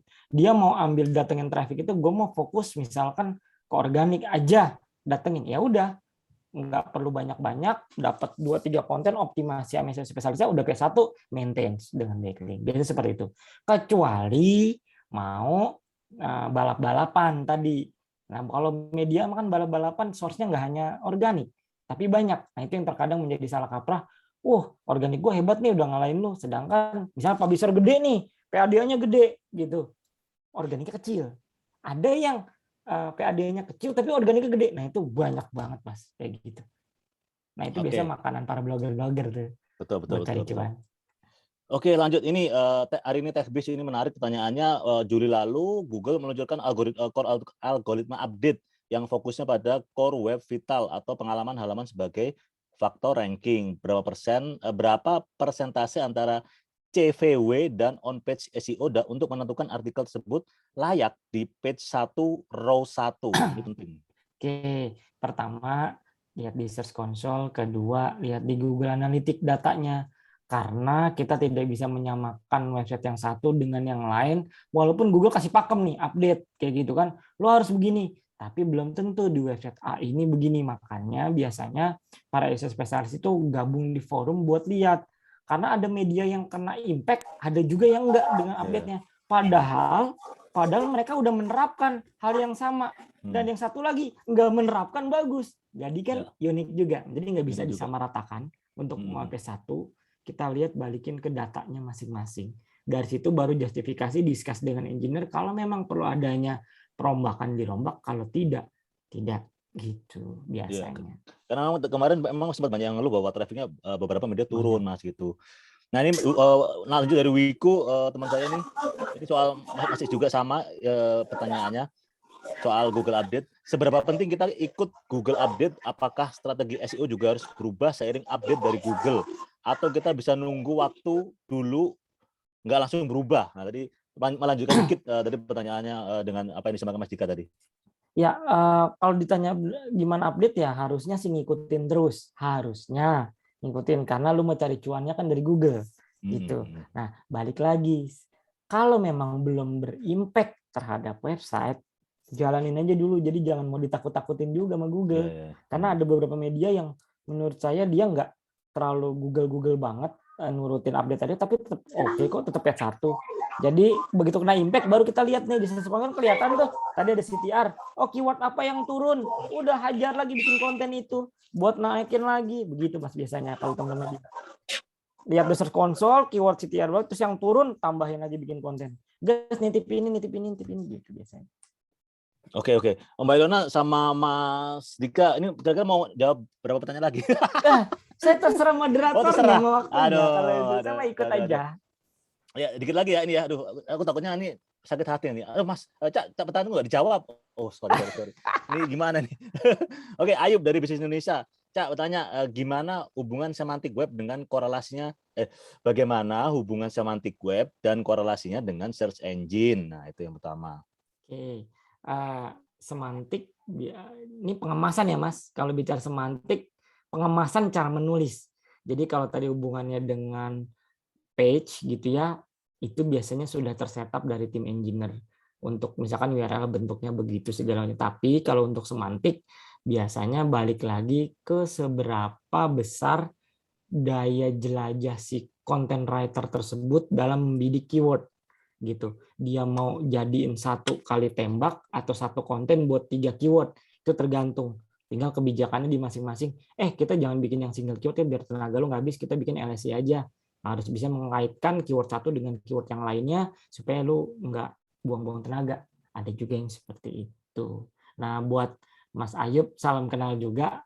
Kebetulan SEO spesialisnya dulu Mas Gulugut ya, teman seperjuangan juga, teman main juga. Jadi kalau sekarang udah ada yang baru kalau nggak salah, ya welcome maksudnya. Tinggal banyak-banyak kita discuss aja biasanya. Nggak usah terlalu kaku ngikutin ini Google mau pakai LSI mau nggak, bikin aja. Tapi kalau memang masih bisa LSI, ya bikin LSI. Biar irit tenaga. 1 keyword, 1 konten bisa beberapa.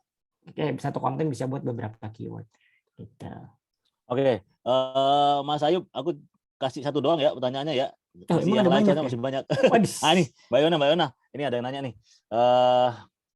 Dari Kurnia juga.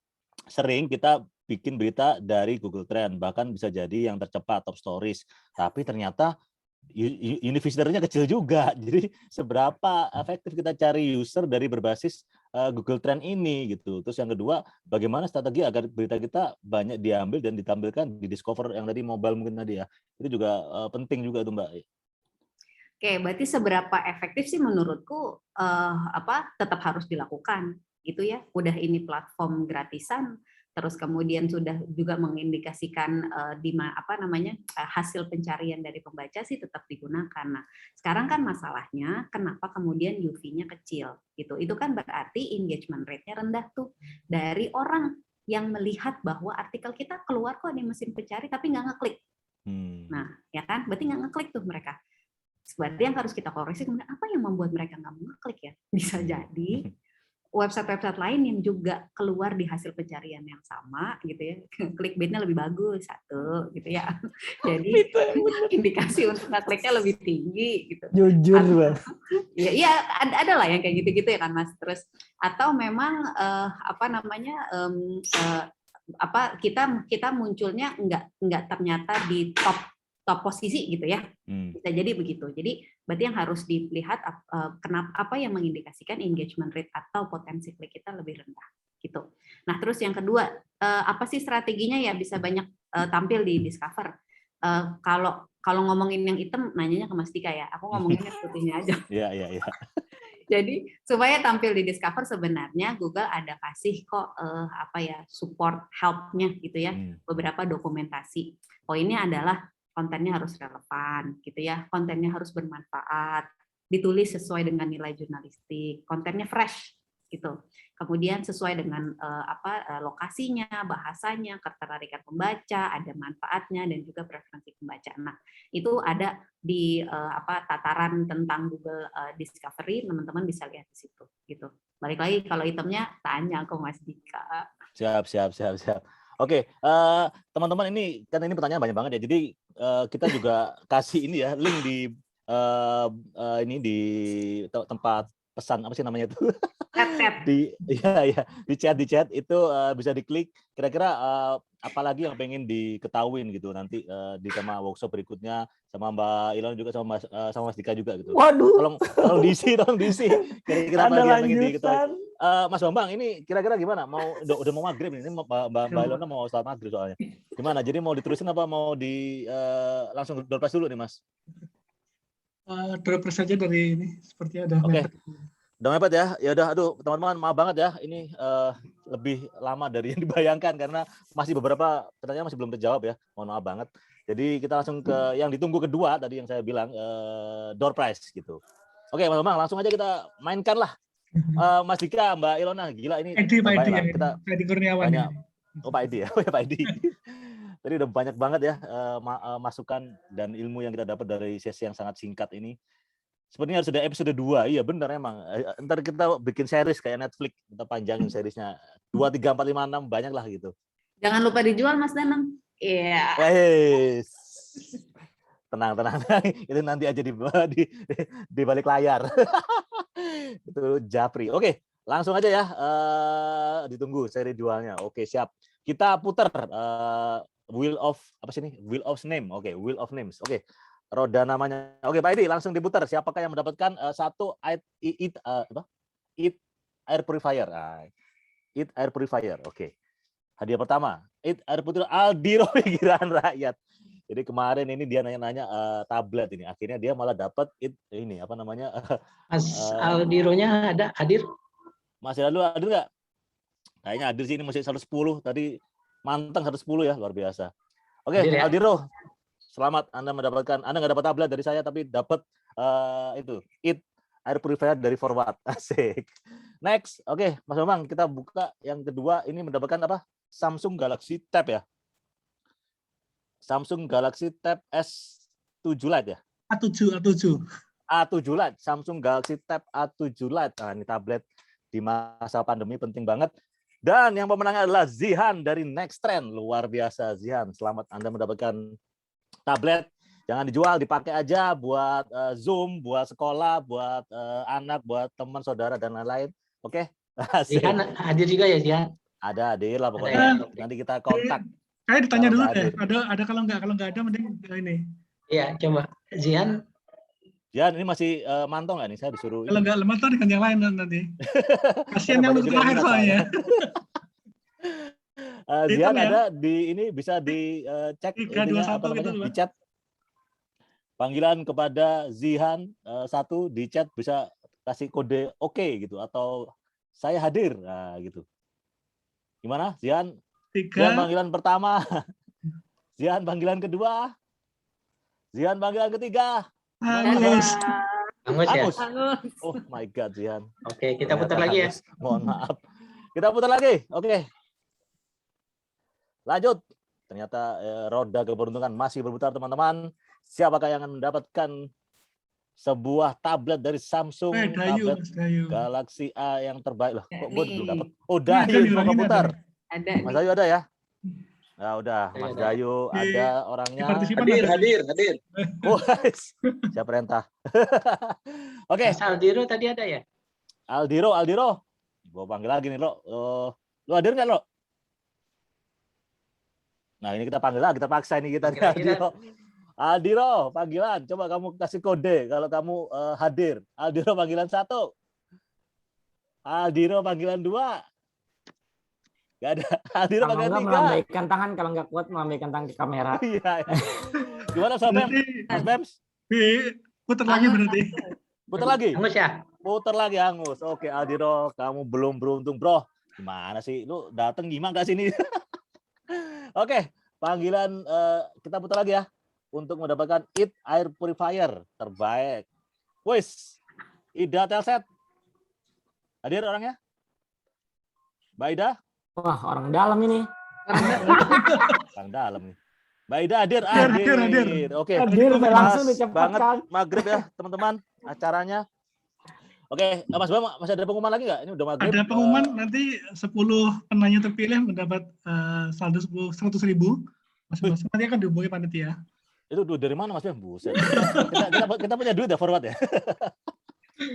Oke, 10 pertanyaan terpilih Ya. akan mendapatkan saldo ya. Dari apa nih?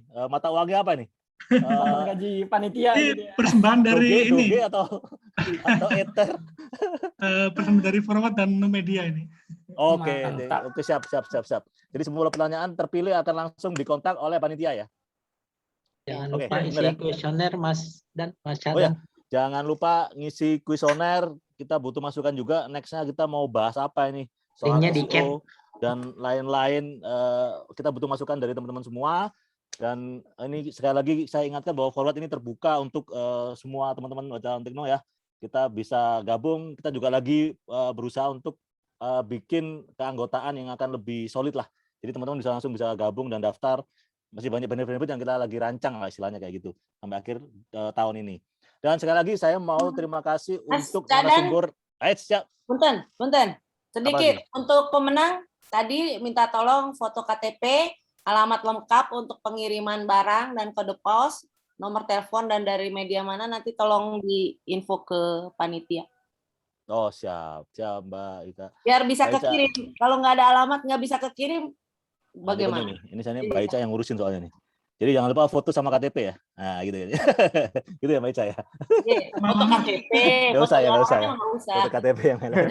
Oke.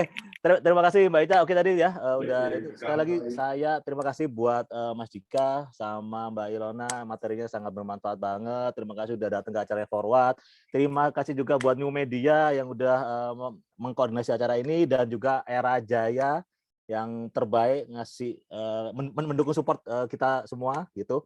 Oke, semoga acaranya bisa bermanfaat bagi teman-teman semuanya dan kita akan bertemu lagi di acara selanjutnya, kita bikin workshop lagi, oke? Jadi tunggu aja. Sampai ketemu lagi. Assalamualaikum warahmatullahi wabarakatuh. Mari kita salat maghrib. Waalaikumsalam warahmatullahi wabarakatuh. Terima kasih semua. Terima kasih semuanya ya. Teman-teman semua. Assalamualaikum.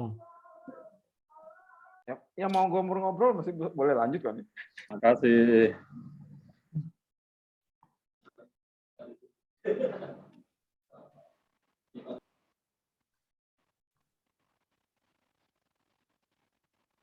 Tapi siapa dari?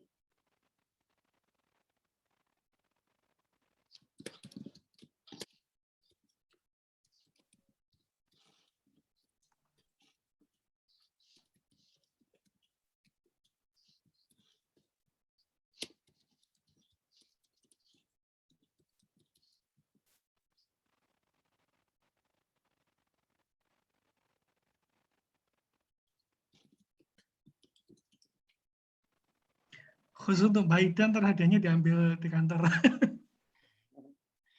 Hadiahnya nanti yang kirim langsung Era Jaya. Asik. Makasih ya.